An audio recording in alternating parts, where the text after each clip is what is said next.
وقال تبارک وتعالی کما ورد فی سورۃ النور وعد اللہ الذین آمنوا منکم وعملوا الصالحات لیستخلفنہم فی الارض کما استخلف الذین من قبلہم وَلَيُمَكِّنَنَّ لَهُمْ دِينَهُمُ الَّذِي ارْتَضَىٰ لَهُمْ وَلَيُبَدِّلَنَّهُم مِّن بَعْدِ خَوْفِهِمْ أَمْنًا يَعْبُدُونَنِي لَا يُشْرِكُونَ بِي شَيْئًا وَمَن كَفَرَ بَعْدَ ذَلِكَ فَأُولَٰئِكَ هُمُ الْفَاسِقُونَ وقال عز وجل كما ورد في سورة إبراهيم عليه الصلاة والسلام أَلَمْ تَرَ كَيْفَ ضَرَبَ اللَّهُ مَثَلًا كَلِمَةً طَيِّبَةً كَشَجَرَةٍ طَيِّبَةٍ أَصْلُهَا ثَابِتٌ وَفَرْعُهَا فِي السَّمَاءِ صدق الله العظيم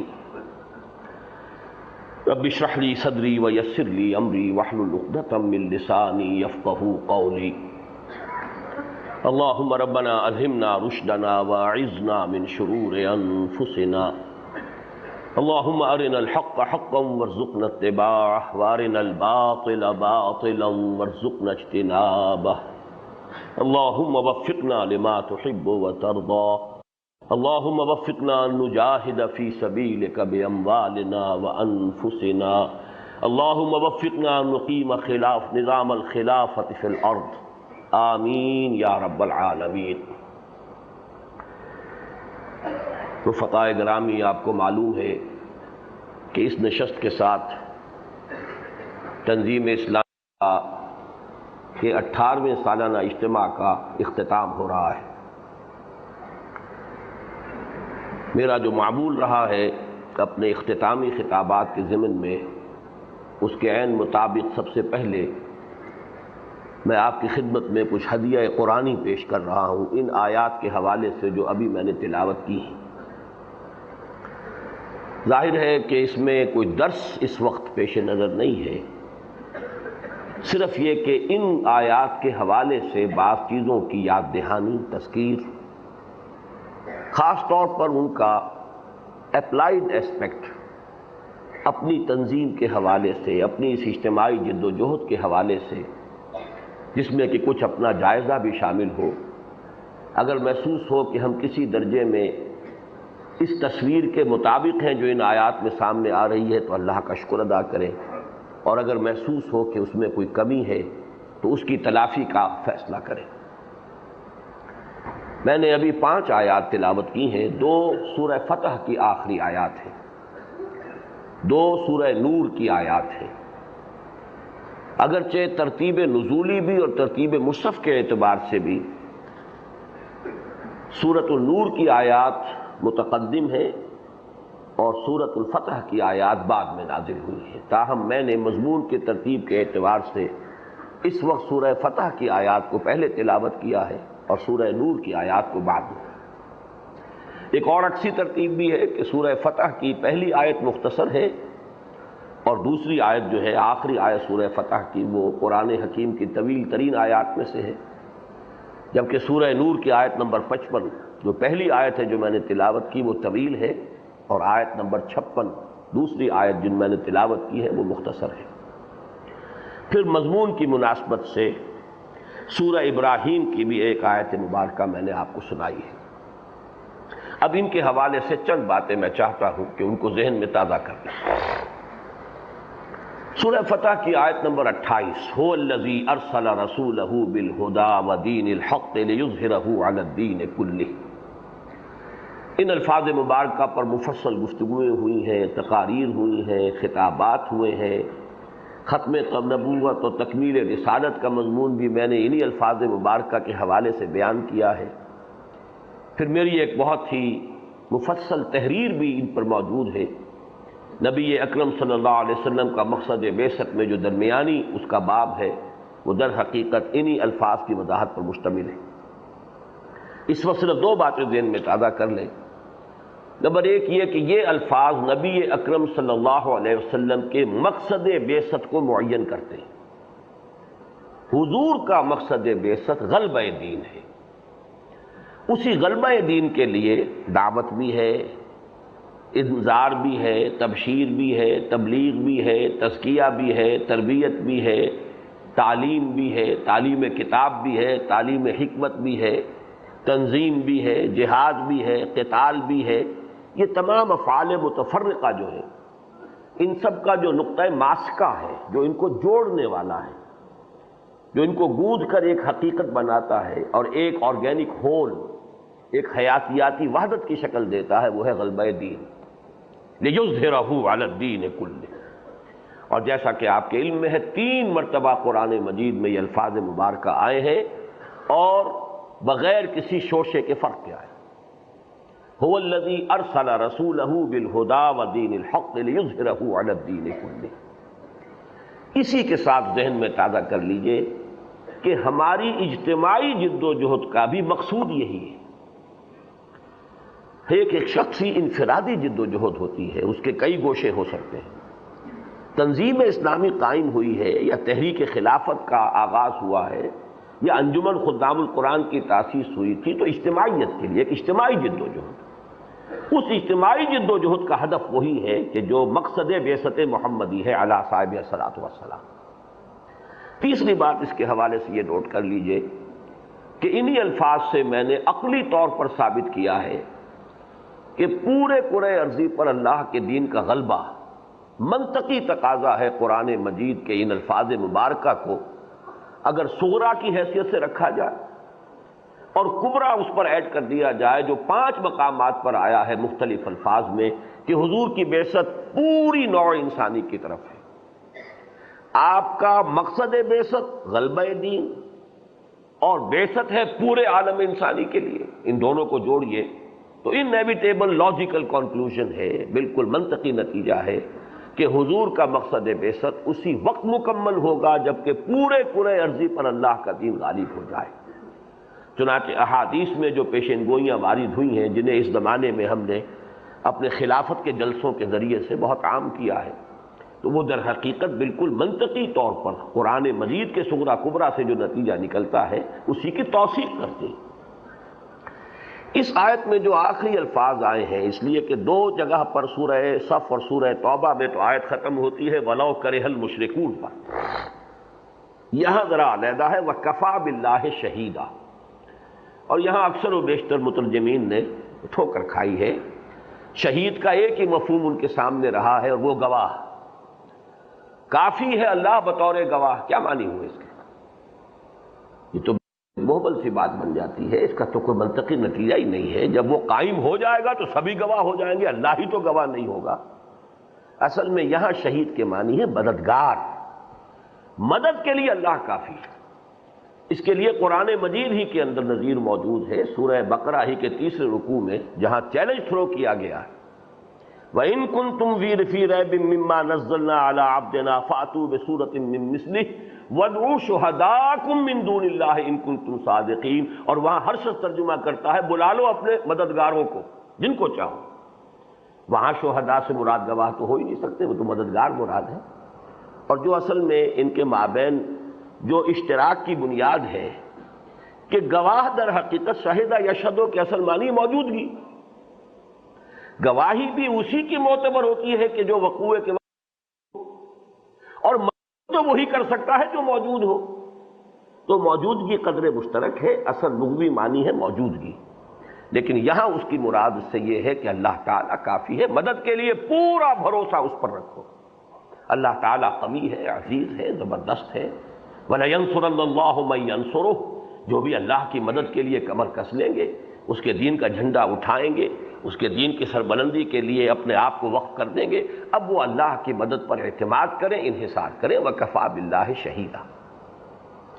اب آئیے جو اگلی آیت ہے، محمد الرسول اللہ والذین معہ، اس کے بارے میں ترکیب نحوی کے ضمن میں تو بعض اختلافات ہیں، لیکن معنوی طور پہ کوئی فرق واقع نہیں ہوتا۔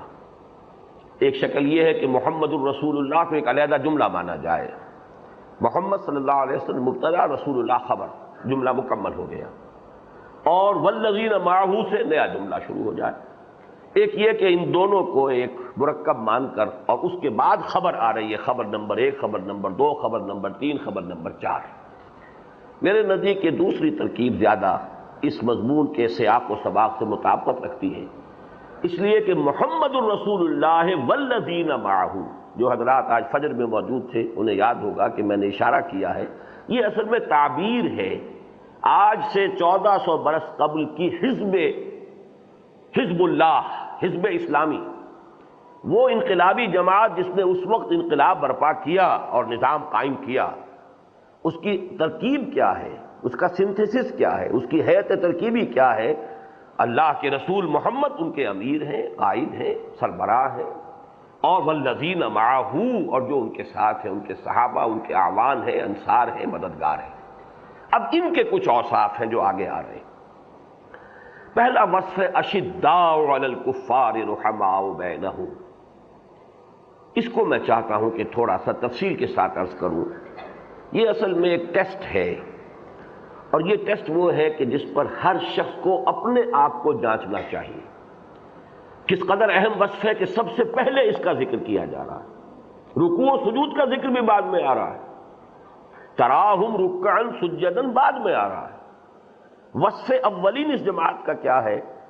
محمد الرسول اللہ والذین معہ اشداء علی الکفار رحماء بینہم، کافروں پر بڑے سخت، بڑے بھاری، آپس میں بڑے ہی رحیم، شفیق، محبت کرنے والے، رافت قلبی رکھنے والے، ہمدردی کرنے والے ہو۔ حلقہ یاراں تو بریشم کی طرح نرم، اور رزم حق و باطل ہو تو فولاد ہے مومن۔ یہ صحیح تعبیر ہے کہ جو علامہ اقبال نے اپنے شعر میں کی ہے۔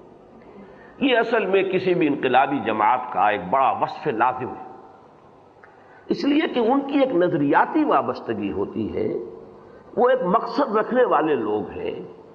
جو لوگ ان کے مقصد سے ہم آہنگ نہیں، ان کے نظریات میں ان کے ساتھ شریک نہیں، ان کے ساتھ کوئی دلی تعلق اگر قائم ہے تو یہ ثبوت ہے اس کا کہ ان کا اپنے نظریات کے ساتھ اور اپنے مقصد کے ساتھ جو تعلق ہے وہ سطحی ہے، ظاہری ہے، اس کے اندر گہرائی اور پختگی موجود نہیں۔ دو اور دو چار کی طرح کی منطقی بات ہے، خاص طور پر جو معاندین ہو۔ لیکن یہ کہ اس معاملے میں ایک بات جو میں چاہتا ہوں کہ اس پر ایک تو یہ کہ اپنے آپ کو ہر شخص جو ہے وہ جانچے پرکھے، کیا واقعی یہی معیار ہماری دوستیوں کا، محبتوں کا، یہ واقعتاً قائم ہو چکا ہے یا نہیں؟ ہو گیا ہے تو اللہ کا شکر ادا کیجئے کہ ایک عکس موجود ہے ہمارے اندر بھی اس کیفیت کا، اور اگر نہیں ہوا ہے دوستیاں جو کہ تو برقرار ہے، دین کے دشمنوں سے بھی اور آپ کے مقصد کے مخالفین سے بھی، ان کے ساتھ سماجی تعلقات بھی ہیں، ان کے ساتھ معاشرتی روابط بھی ہیں، جو کہ تو ہے، ملنا جلنا بھی اسی طرح ہے، گھلنا ملنا بھی اسی طرح ہے، تو معلوم ہوا کہ پھر دو میں سے ایک بات ہے، یا ادھر آپ کا تعلق جو ہے وہ واقعتاً سطحی سا ہے، صرف ایک نومینل ہے، ظاہری ہے، یا پھر یہ کہ ابھی اصل حقیقت آپ پر واضح نہیں ہوئی۔ اس لیے میں چاہتا ہوں کہ جائزہ لے لیں، البتہ اس میں ایک احتیاط کی ضرورت ہے، یہ کہ یہ اصل میں ایک پروسیس ہے جو تدریجاً آگے بڑھتا ہے۔ ایک شخص جب اپنے آپ کو کسی مقصد کے ساتھ اور کسی نظریے کے ساتھ وابستہ کر لیتا ہے تو خود بخود اس کے قریبی لوگ جو ہے محسوس کرنے لگتے ہیں کہ اس کی اب ترجیحات بدل چکی ہیں، اس کے اب پیمانے بدل گئے، اب ہماری صحبتوں میں بیٹھ کر اور اس طرح کی خوشگپیاں کرنا یہ اس کی ترجیحات میں شامل نہیں، اب یہ کوئی اور کام ہے اس کے سامنے جو پیش نظر ہے۔ تو تدریجاً خود بخود ایک بعد، ایک اجنبیت، ایک دوری پیدا ہوتی چلی جائے گی رفتہ رفتہ، اس میں کسی تصنع کی ضرورت ہی نہیں، یہ تو اس کا ایک منطقی نتیجہ ہے۔ نہ اس کا تقاضا یہ کہ پہلے دن ہی لٹھ مار کر علیحدہ ہو جایا جائے، لیکن تدریجاً ایک فرق پیدا ہوتا چلا جائے اور بڑھتا چلا جائے، تاکہ ایسا وقت آ جائے کہ معلوم ہو جائے کچھ لوگ وہ ہیں کہ جو اگرچہ آپ کے ساتھی نہیں ہیں لیکن یہ کہ آپ کے مخالف بھی نہیں، ان کے ساتھ اسی درجے میں کچھ نہ کچھ ربط برقرار رہے۔ جو لوگ آپ کے مخالف ہیں اب ان کے ساتھ سرے سے کوئی تعلق قائم رکھنا جو ہے وہ در حقیقت پھر اپنی منافقت کے لیے ایک نشاندہی کرنے والی شے بن جائے گی۔ یہ مضمون بہت مرتبہ آیا ہے، سورہ مجادلہ میں آیا ہے، سورہ مائدہ میں آیا ہے۔ اس وقت میں نے یہ چاہا ہے کہ اس کے حوالے سے ہر شخص اپنا جائزہ لے، کیونکہ یہ ایک لٹمس ٹیسٹ ہے، یہ ایک انڈیکس ہے، یہ ایک معیار ہے، ایک پیمانہ ہے۔ اگر اسی طرح گھلے ملے چلے آ رہے ہیں، وہی دوستیاں ہیں، وہی سماجی ہمارے فنکشنز ہیں، ان میں اسی طرح کی ہماری شرکت چلی آ رہی ہے، تو معلوم ہوا کہ some thing is wrong some where, کمی ہے، کوئی تقصیر ہے۔ لیکن جیسا کہ میں نے عرض کیا میدان جنگ بھی نہ بنا لیا جائے، لٹھ مار کر علیحدگی بھی اختیار نہ کی جائے، تدریجاً، اس لیے کہ ہر شخص کا معاملہ علیحدہ ہوگا۔ کس شخص سے ابھی آپ کا ابتدائی تعارف ہوا ہے، ابھی اسے معلوم ہی نہیں کہ آپ جو ہے کسی نظریے کے ساتھ وابستہ ہو چکے ہیں، اسے پتہ ہی نہیں، آپ نے اس کے سامنے اپنی دعوت کبھی پیش کی ہی نہیں، اس اعتبار سے ابھی وہ جانتا ہی نہیں۔ اس کے ساتھ اگر وہ سختی اختیار کر لیں گے تو یہ آؤٹ آف پروپورشن ہو جائے گا، یہ غیر حکیمانہ ہو جائے گا، یہ کاؤنٹر پروڈکٹیو ہو جائے گا، نتیجہ برعکس نکلے گا۔ لیکن ایک وہ ہے جسے ایک عرصہ بیت گیا ہے، وہ جان رہا ہے، اسے معلوم ہے ان کا اب کیا نقطہ نظر ہے، ان کا صغرا کبرا سوچ کا کیا ہے، ان کے مقاصد کیا ہیں، ان کی ترجیحات کیا ہیں، ان کی ویلیوز کیسی تبدیل ہو چکی ہیں۔ پھر بھی اگر وہ اسی اپنی روش پر برقرار ہے تو اسی درجے میں دوری، اسی درجے میں بعد، اسی درجے میں اجنبیت جو ہے، اسی درجے میں اس سے فاصلہ پیدا ہوتا چلا جانا چاہیے۔ نہیں ہو رہا ہے تو یہ کسی بیماری کی علامت ہے۔ فی قلوبہم مرض فزادہم اللہ مرضا، یہی مرض ہے جو آگے بڑھ کر منافقت کی شکل اختیار کرتا ہے۔ اسی طرح اس کا برعکس ہے، جو آپ کے قریب آئے ہیں نظریاتی اعتبار سے، آپ کے مقصد کے ساتھی بنے ہیں، ان کے ساتھ آپ کا ربط، میل جول، تعلقات، اٹھنا بیٹھنا، جس کے لیے وہ حدیث میں آپ کو سنا دیتا ہوں، وجبت محبتی للمتحابین فیہ والمتزاورین فیہ والمتجالسین فیہ والمتبادلین فیہ، میری محبت واجب ہو گئی، حدیث قدسی ہے، ان لوگوں کے لیے جو میرے لیے ایک دوسرے سے محبت کرتے ہو، میرے لیے ایک دوسرے سے مل کر بیٹھتے ہو، متجالسین۔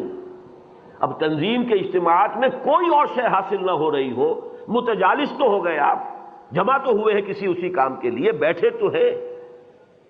یہ جو کہا ہے کہ بھلا گردش جب فلک کی چین دیتی ہے کسے انشاء، غنیمت ہے کہ ہم صورت یہاں دو چار بیٹھے ہیں، وہ صورت تو حاصل ہوئی۔ اس اعتبار سے اس کو غنیمت سمجھے، اس پر محبت کا وعدہ ہو رہا ہے۔ وجبت محبتی للمتحابین فیہ والمتجالسین فیہ والمتبادلین فیہ والمتزاورین فیہ، میرے لیے ایک دوسرے کی زیارت کے لیے جانے والے۔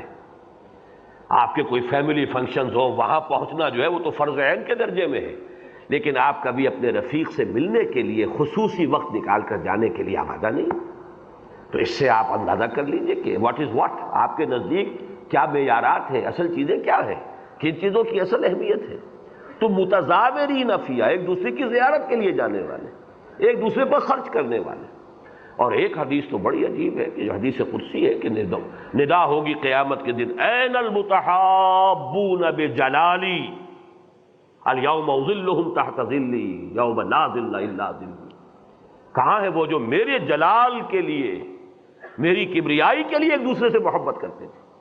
یہاں تو معین ہو گیا کہ اصل میں اللہ کے لیے ایک دوسرے سے محبت کیا ہے، اللہ کی جلال، اللہ کی کبریائی کے نظام کو قائم کرنے کے لیے جو اجتماعیت قائم ہوئی ہے، اس میں شامل ہونے کی بنا پر ایک دوسرے سے محبت۔ این المتحابون بجلالی الیوم اظلہم، میں بھول رہا ہوں تحت ظل عرشی کے الفاظ بھی ہیں یا ظلی کے الفاظ ہیں صرف، لیکن آج میں انہیں اپنے سائے میں جگہ دوں گا جس دن کے کوئی سایہ نہیں ہے میرے عرش کے سائے کے سوا۔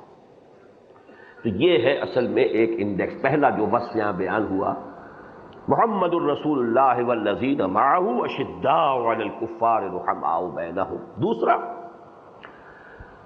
تراہم رکعا سجدا یبتغون فضلا من اللہ ورضوانا، یہ اجتماعیت کی ایک ریفلیکشن ہونی چاہیے، انعکاس ہونا چاہیے اس میں کہ ان کا پورا اجتماعی ڈھانچہ جو ہے وہ اس میں نماز کو ایک مرکزی حیثیت حاصل، اقامت الصلاۃ انفرادی سطح پر بھی ہوگا، وہ پھر نوافل کا معاملہ ہے، وہ ہے تقرب بالنوافل کا ایک دائرہ۔ یہاں اس وقت ہم اس اجتماعی جدوجہد کی بات کر رہے ہیں، اور اجتماعی نماز ہے وہ نماز جو پنج گانا ہے، جو فرض نماز ہے، اقامت الصلاۃ۔ اسی لیے سورہ شورى میں آپ نے دیکھا نا کہ والذین استجابوا لربہم واقاموا الصلاۃ وامرهم شورى بینہم ومما رزقناہم ينفقون، تو اقامت صلاۃ اصل ہے۔ یہ نظام جو ہے معلوم ہونا چاہیے کہ ان کے نظام الاوقات نمازوں کے ساتھ ایک نمایاں وصف نظر آئے ان کی اجتماعیت کے اندر کہ نماز جو ہے اقامت صلاۃ، یہ اس کی گویا کہ ایک مرکز و محور کی حیثیت رکھتی ہے۔ اس کے ضمن میں بھی ایک بات اور میں کہنا چاہتا ہوں، جو کچھ ابھی تک عرض کیا ہے اس کے لیے ایک لفظ لوٹ کر کے لایا تھا کہ ہر تنظیم، ہر تحریک، ہر ہیئت اجتماعیہ کا ایک اجتماعی کلچر ہوتا ہے، ایک اجتماعی ثقافت اس کے ذریعے سے وجود میں آتی ہے۔ ہماری اجتماعی ثقافت اور ہماری اجتماعی کلچر کا مرکزی ستون اقامت الصلاۃ، اقیم الصلاۃ لدلوک الشمس الی غسق اللیل وقرآن الفجر، یہ گویا کہ اس کلچر کا، اس ثقافت کا جو اجتماعی ثقافت ہے، یہ اس کا مرکز و محور ہونا چاہیے۔ البتہ جو بات میں کہنا چاہتا تھا، اللہ کا شکر ادا کرتے ہوئے، بدقسمتی سے یہ معاملہ ہماری دینی جماعتوں میں بھی موجود نہیں ہے۔ کس اعتبار سے نہیں، میں بتا دوں، دینی جماعتوں کے اجتماعات مذہبی جماعت ہیں، دینی جماعت کا اور مذہبی جماعت کا جو فرق اب میں بیان کر رہا ہوں، ذرا کھل کر بیان کر رہا ہوں۔ کچھ چیزیں پہلے ہم ذرا دبے دبے الفاظ میں کہتے تھے، اب فصدع بما تؤمر کے انداز میں کہہ رہے ہیں، ڈنکے کی چوٹ کہہ رہے ہیں۔ یہ بالکل فرق کیجئے کہ ایک مذہبی جماعت ہے اور دینی جماعت، ان میں بڑا فرق ہے، زمین و آسمان کا فرق ہے۔ تو مذہبی جماعتوں کے اندر بھی یہ شے موجود نہیں۔ کس معنی میں؟ ان کے ہاں بھی دین و دنیا کی ایک دوئی موجود ہے۔ چاہے مسجد میں اجتماع ہو رہا ہوگا، جو اس جماعت کا امیر ہے وہ امامت نہیں کرائے گا۔ امامت کوئی قاری صاحب، کوئی حافظ صاحب، کوئی اور امام صاحب، کوئی وہاں کے ملازم ہوں گے، کوئی جن کی حیثیت اس اجتماعیت میں قطعاً وہ نہیں ہے جو اس کے اندر امیر کی ہونی چاہیے۔ یہی تو فرق ہے۔ اور کہتے کہ سیکولرزم کس بلا کا نام ہے؟ مسجد کی امامت اور مسجد نبوی کی خطابت محمد رسول اللہ صلی اللہ علیہ وسلم آخری وقت تک کیوں کرتے رہے؟ مسجد نبوی میں خلیفہ عمر ہو، ابو بکر ہو، عثمان ہو، علی ہو، کیوں آپ ہی خلافت کو، یہ امامت اور خطابت کا فریضہ سر انجام دیتے ہیں؟ یہ کہ نماز کا امام کوئی اور ہو اور تنظیم کا امام کوئی اور ہو، یہی تو ہے در حقیقت جس نے آگے بڑھ کر نماز کی امامت کو اور جو مملکت کی امامت ہے اس کو علیحدہ کر دیا۔ یہ دین و دولت کی جدائی ہے، یہ بھی، اس میں کوئی فرق نہیں ہے۔ آپ نے تبلیغی جماعت تک میں یہ دیکھا ہوگا، میں مذہبی جماعت کہہ رہا ہوں، اس سے بڑی تو مذہبی جماعت کا کوئی تصور آپ کر ہی نہیں سکتے۔ وہاں بھی جو امیر ہوتے ہیں وہ تو امامت نہیں کراتے۔ یہ تو معلوم ہوتا کہ کوئی پروفیشن ہے، اللہ سے کوئی قاری صاحب ہے، قاری کتنے ہی اچھے ہوں، لیکن بہرحال وہ وہاں پر اس حیثیت میں نہیں ہے جو حیثیت کے امیر کی ہے۔ کبھی انعام الحسن صاحب نے آ کے جماعت کی امامت نہیں کرائی، بلکہ مجھے شدید صدمہ ہوا تھا جب میں پہنچا ہوں ان کے مرکز میں دہلی میں نظام الدین میں، کہ وہاں وہ باجماعت نماز میں بھی بس شریک ہوتے تھے تو ایک قانونی خانہ پوری، جماعت میں نہیں آتے تھے۔ مبادا لوگ گھیر دیں، کوئی ہاتھ میں لائے گا، کوئی اور کرے گا، کچھ یہ، اب یہ تو خطرہ ہوتا ہے، لیکن ایکسپوزڈ ہے، امیر آ گیا ہے، اس سے جو چاہے بات کر لے۔ لہذا مسجد کے ساتھ ایک علیحدہ کمرہ تھا، اس کمرے میں وہ نماز پڑھتے تھے، اسی میں ان کے لیے وضو کرنے کی جگہ بھی بنا دی گئی تھی، اور وہیں چونکہ جو جماعت کھڑی ہے جہاں بس اس کے درمیان ایک دیوار حائل ہے، تو گویا کہ قانونی شق تو پوری ہو گئی کہ جماعت میں شرکت ہو گئی، لیکن وہ دیوار اس کے اندر جو ہے حد فاصل کے طور پر ہے، وہ اس جماعت کے اندر اس اجتماعیت میں شریک نہیں ہوئی۔ امامت تو بہت دور کی بات ہے، امامت تو پھر وہ کوئی قاری صاحب، کوئی حافظ صاحب، کوئی امام صاحب جو بھی ہیں وہاں پر رکھے ہوئے وہی کرائیں گے۔ یہ اصل میں سمجھ لیجئے کہ یہ ایک بڑا ابتدائی ایک وہ ہے، جیسے دیگ کا ایک دانہ جو ہے وہ بتا دیتا ہے، اسی سے آپ تعین کر لیجئے کہ امامت صلاۃ اس کی حیثیت کیا ہے ان اجتماعی تنظیموں کے اندر، مذہبی جماعتوں تک کے اندر یہ حال ہے۔ بہرحال اللہ کا شکر ہے، اللہ کا فضل ہے، جیسے بھی ہے ہم نے اپنے اس نظام کو حتی الامکان قائم رکھا ہے۔ میں ابھی تک اپنی تمام ضعیفی کے باوجود وہ ذمہ داری ادا کرتا ہوں، معذور انسان ہو جائے اور بات ہے، لیکن پھر بھی مسجد میں آنا اس کا ضروری ہے۔ وہ وہاں پر آئے، بیٹھ کر نماز پڑھ رہا ہو، کچھ اور کر رہا ہو، پھر یہ اعلان کر دیا جائے کہ کوئی صاحب ان سے اس وقت ملاقات نہ کریں، لیکن یہ کہ مسجد میں نہ آنا، یہ تو میرے نزدیک جو ہے پھر یہ در حقیقت دین کے اس مزاج کے ساتھ مطابقت رکھنے والی شے نہیں۔ تیسرا وصف جو ہے جو بیان ہوا ہے کہ اب یہ کیفیت بیان ہوئی ہے ان آیات مبارکہ میں، تراہم رکعا سجدا یبتغون فضلا من اللہ ورضوانا سیماہم فی وجوہہم من اثر السجود ذالک مثلہم فی التوراۃ ومثلہم فی الانجیل کزرع۔ یہ جو تیسری بات آ رہی ہے یہ اصل میں انجیل میں ایک وارد شدہ تمثیل کی قرآنی تعبیر ہے، اس میں کھیتی کی مثال دی گئی ہے۔ کزرع، اس کھیتی کے مانند اخرج شطأہ فآزرہ فاستغلظ فاستوى علی سوقہ۔ کھیتی جو ہے وہ پہلے اپنی سوئی نکالتی ہے، پھر یہ کہ وہ اپنا سہارا اپنا اس کو دیتی ہے، اس سوئی کو، پھر ذرا گدری ہوتی ہے، اور پھر اپنی نال پر، اپنے تنے پر وہ پودا کھڑا ہو جاتا ہے۔ وہ چاہے وہ گیہوں کا پودا ہو اور چاہے وہ جوار کا پودا ہو اور چاہے وہ مکئی کا پودا ہو، پہلے تو ایک ذرا سی کوپل پھوٹے گی، سوئی نکلے گی، پھر وہ گدری ہوگی، پھر اٹھے گی، اپنے ناک پر کھڑی ہو جائے گی، اور جب یہ سطح آ جاتی ہے یعجب الزراع لیغیظ بہم الکفار، اب یہ بھلی لگتی ہے کاشتکار کو، جس کا خون پسینہ اس میں لگا ہے، جس نے محنت کی ہے، جس کی توانائیاں ہیں، جس نے یہاں ہل چلائے تھے، جس نے یہاں بیج ڈالا تھا، جس نے پھر اس کی آبیاری کی ہے، راتوں کو جاگ کر پانی دیا ہے، پھر اس کی حفاظت کی ہے، اب وہ دیکھتا ہے کہ کھیتی اپج رہی ہے، بڑھ رہی ہے، آ رہی ہے، تو اب اس سے یعجب الزراع، اور یہاں اصل مراد کیا ہے زراع سے؟ محمد الرسول اللہ والذین معہ، مثال تو ان کے لیے بیان کی جا رہی ہے، اس کو واضح کر دیا گیا لیغیظ بہم الکفار، تاکہ کافروں کے دل جلے اس سے، اس لیے کہ یہ آیات کب نازل ہو رہی ہیں؟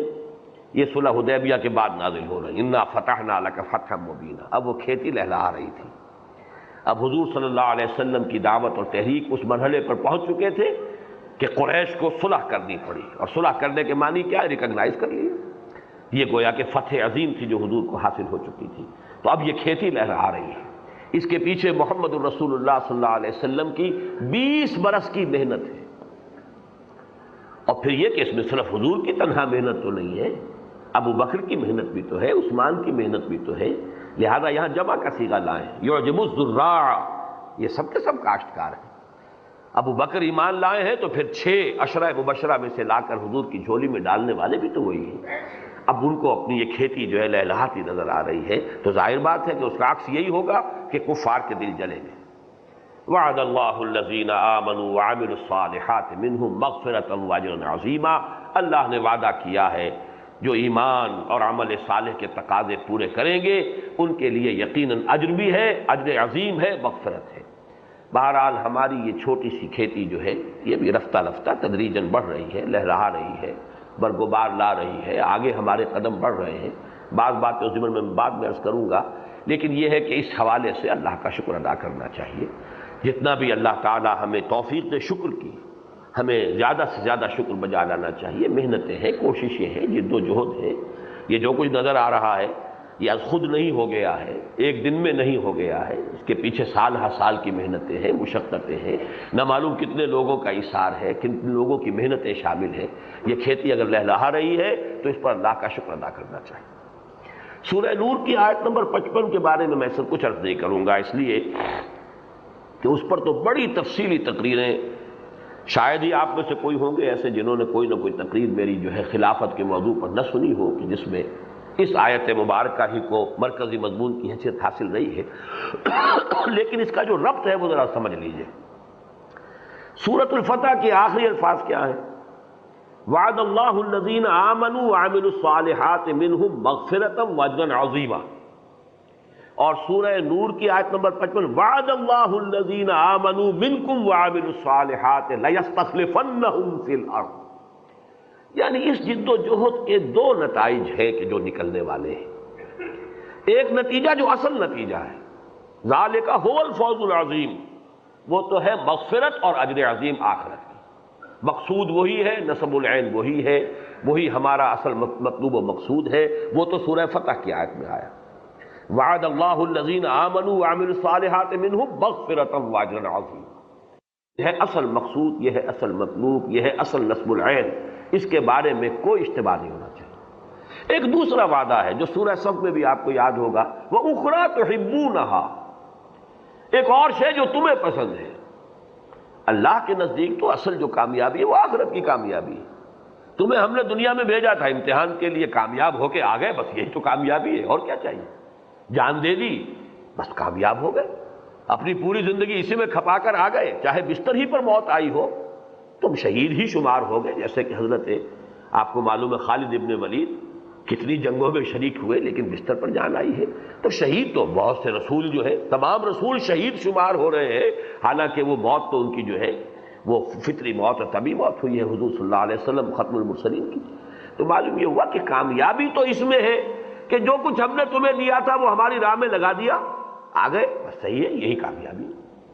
باقی یہ کہ دنیا میں اخریٰ تحبونہا، ایک اور شے، یہ گویا کہ اضافی ہے، نافلۃ لک کے درجے میں ہے، یہ اس کی کوئی حیثیت نہیں ہے اللہ کی نگاہ میں، یہ تمہاری محبوب شے ہے، تم اپنی طبعی کمزوری کی وجہ سے اس سے محبت کرتے ہو۔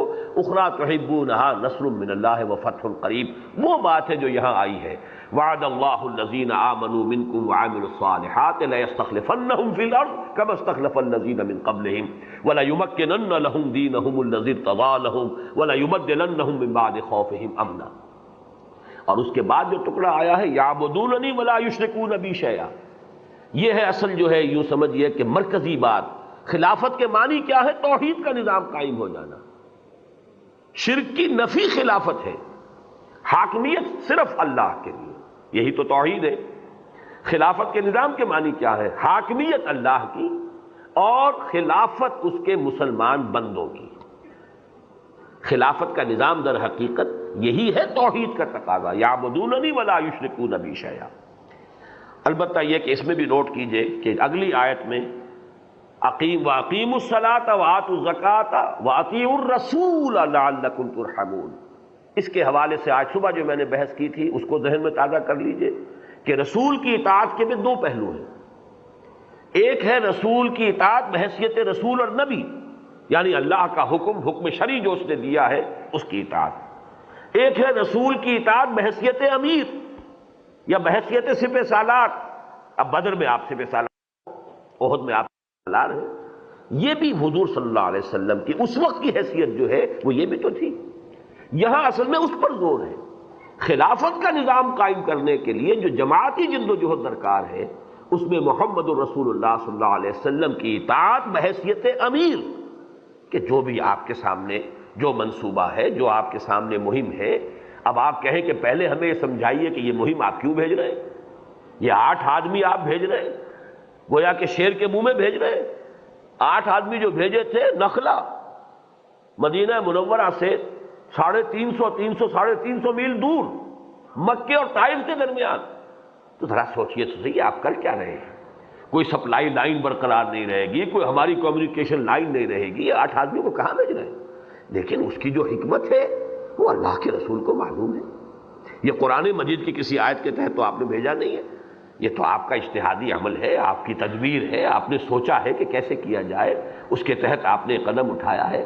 لہذا اصل جو ہے اجتماعی جد و جہد کی کامیابی کا دار و مدار حضور کی اطاعت بحیثیت امیر، حضور کی اطاعت بحیثیت سپہ سالار کے ہیں، اس لیے یہاں پر دہرا کر لائے ہیں۔ ورنہ ایک آیت پہلے جو ہے آیت نمبر 54 میں بھی آیا اطیعوا اللہ واطیعوا الرسول۔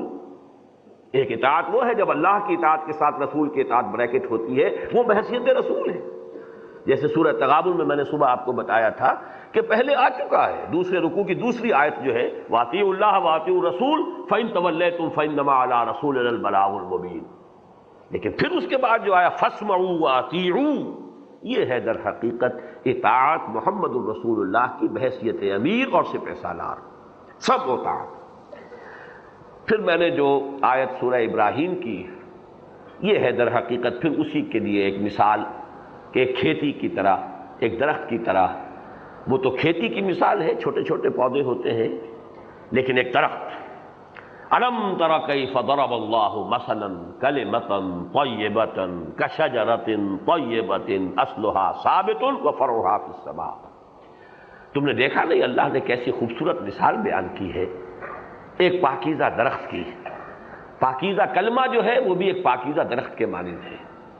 جیسے پاکیزہ درخت ہے کہ اس کی جڑیں زمین میں گڑی ہوئی ہیں، ثابت ہیں، قائم ہیں، اور اس کی فرع، اس کی شاخیں جو ہے آسمان سے باتیں کر رہی ہیں، فی السماء۔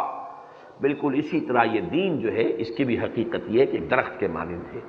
خاص طور پر یہ دعوت اور تحریک اور انقلابی جد و جہد، اس کی حیثیت بھی ایک درخت کے مانند ہے۔ جس طرح وہ کھیتی اپنی سوئی نکالتی ہے، پھر اس کو سہارا دیتی ہے، پھر وہ گدری ہوتی ہے، پھر وہ اپنی نال پر کھڑی ہو جاتی، ایسے ایک درخت کا معاملہ ہے۔ یہی حوالہ در حقیقت کسی بھی تنظیم اور تحریک کا ہے جس کے حوالے سے میں نے، اور یہ تفصیل جیسا کہ میں نے بہت مرتبہ بیان کیا ہے، ایک اور حدیث میں بھی آئی ہے، حضرت معاذ بن جبل رضی اللہ تعالیٰ عنہ سے جو بڑی طویل حدیث ہے، اس میں بھی حضور نے دین کو 3 حصوں میں تقسیم کیا ہے۔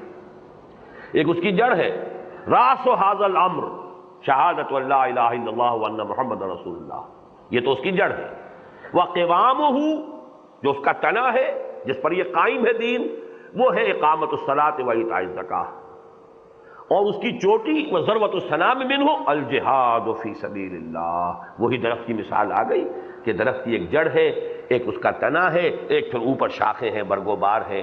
اور ویسے یہ ضرور ہے انسانی کمزوری کہ آم کا درخت جب اس پر آم لگا ہوا ہوتا ہے، پھل پہ آیا ہوا ہے، تو ساری توجہ ان آموں پر ہوتی ہے. یہ آدمی بھول جاتے ہیں کہ آم کے اس درخت کے اوپر لگنے تک یہ کتنی منزلوں میں سے یہ پودا بیتا ہے، کتنی مشقتیں اس پر ہوئی ہیں.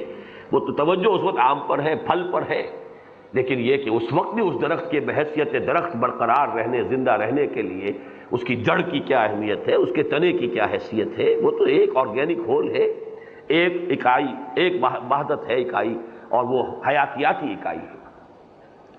اب اس کے حوالے سے میں چند باتیں عرض کر رہا ہوں. سب سے پہلے اپنی ذات سے متعلق، اور یہ مجھے پہلی اس وقت جو میں بیان کر رہا ہوں، یہ آیا ایک کوئی حکیمانہ قول ہے یا حدیث ہے، یہ اس وقت مجھے مستحضر نہیں ہے، یا شاید حضرت عمر کا قول ہے رضی اللہ تعالی عنہ، حاسبوا انفسکم من قبل ان تحاسبوا. ایک محاسبہ تو ہونا ہی ہے قیامت کے دن میدان حشر میں. اس سے پہلے کہ تمہارا محاسبہ کیا جائے، حساب لیا جائے، خود اپنا حساب کر لو. اس پر انسان کو وقتاً فوقتاً عمل کرتے رہنا چاہیے، اور اس کے لیے خاص طور پر اس حدیث کو سامنے رکھیے، لن تزول قدم ابن آدم حتی یسأل عن خمس، عن عمرہ فیما افناہ، وعن شبابہ فیما ابلاہ، وعن مالہ من این اکتسبہ وفیما انفقہ، وعما عمل فیما علم. دو سوالات عمر کے بارے میں. ایک تو پوری عمر 80 برس تھی، 70 تھی، کتنی تھی، 60 تھی، کہاں گلائی، اور اس میں خاص طور پہ شباب کا دور، یہ کہاں خرچ ہوا تھا. امنگوں کا دور، ولولوں کا دور، حوصلوں کا دور، قوت کا دور، توانائی کا دور، یہ کس کام میں لگا. پھر دو سوال مال کے بارے میں، کہاں سے حاصل کیا، حلال سے کہ حرام سے، کہاں خرچ کیا، ادائے حقوق میں، اللہ کے دین کی خدمت میں، یا علل و تللوں میں، عیاشیوں میں. اور پھر آخری کانٹے کا سوال، جو علم حاصل ہوا اس میں عمل کتنا کیا. اما عمل فیما علم، علم کے انبار بناتے چلے گئے، اپنے دماغ کو ایک لائبریری بنا لیا، لیکن یہ کہ عمل میں کورے، تو یہ تو لینے کے دینے پڑ جائیں گے. وہ عمل، وہ علم جو ہے وہ تو کاٹے گا، سانپ بن کر ڈسے گا، اس لیے کہ وہ علم مفید نہیں ہے. بہرحال اس کے حوالے سے میں عرض کر رہا ہوں کہ پہلے دو سوال صرف، یہ پہلے بھی آپ حضرات کے علم میں ہے، تحدیثاً للنعمہ یہ عرض کر رہا ہوں. زندگی کے میں آج جائزہ لے رہا تھا کہ 13 سال کی عمر تک کو تو بہرحال خالص غیر شعوری دور انسان کی زندگی کا قرار دیا جا سکتا ہے. 14واں 15واں سال یہ میرے دو گزرے ہیں تحریک پاکستان اور مسلم اسٹوڈنٹ فیڈریشن کے ایک فعال کارکن کی حیثیت سے. ہائی اسکول کا دور ہے، 9ویں اور جماعت کا طالب علم. اس کے بعد 10 برس جس کو ویسے کہا جا سکتا ہے پرائم آف دی یوتھ، یہ میرا تحریک جماعت اسلامی کے ساتھ صرف ہوا. 7 برس جماعت اسلامی، 7 برس جمعیت طلبہ اور 3 برس جمعیت اور جماعت اسلامی. اور یہ میں آپ سے عرض کر رہا ہوں اور تحدیثاً للنعمہ شکر ادا کرتے ہوئے کہ میں نے جہاں بھی کام کیا فعال حیثیت میں کام کیا ہے. اپنی توانائیاں، قوتیں، صلاحیتیں جو بھی تھیں وہ اس میں اڈھیلی ہیں. بچ کر نہیں چلاؤں تو مجدھار میں کودا ہوں. یہی وجہ ہے کہ میں نے شعوری طور پر فیصلہ کر لیا تھا 3rd year of my education at King Edward medical college کہ میرے نزدیک پروفیشن ثانوی ہے، تحریک یہ دعوت اقامت دین، اس کی جدوجہد یہ اولین ہے. یہ شعوری فیصلہ ہے، اس میں کسی ابہام اور اشکال کا مسئلہ نہیں. ایسا نہیں ہوا کہ خود بخود ہو گیا ہو، رفتہ رفتہ ہو گیا ہو. یہ شعوری فیصلہ ہے، اور اللہ کا شکر ہے کہ اس سن 51 سے لے کر اب یہ سن 93 میں 42 برس جو بیت چکے ہیں، میں اس کے اوپر مطمئن ہوں کہ اس فیصلے پر میں کاربند رہا ہوں الحمدللہ علی ذالک.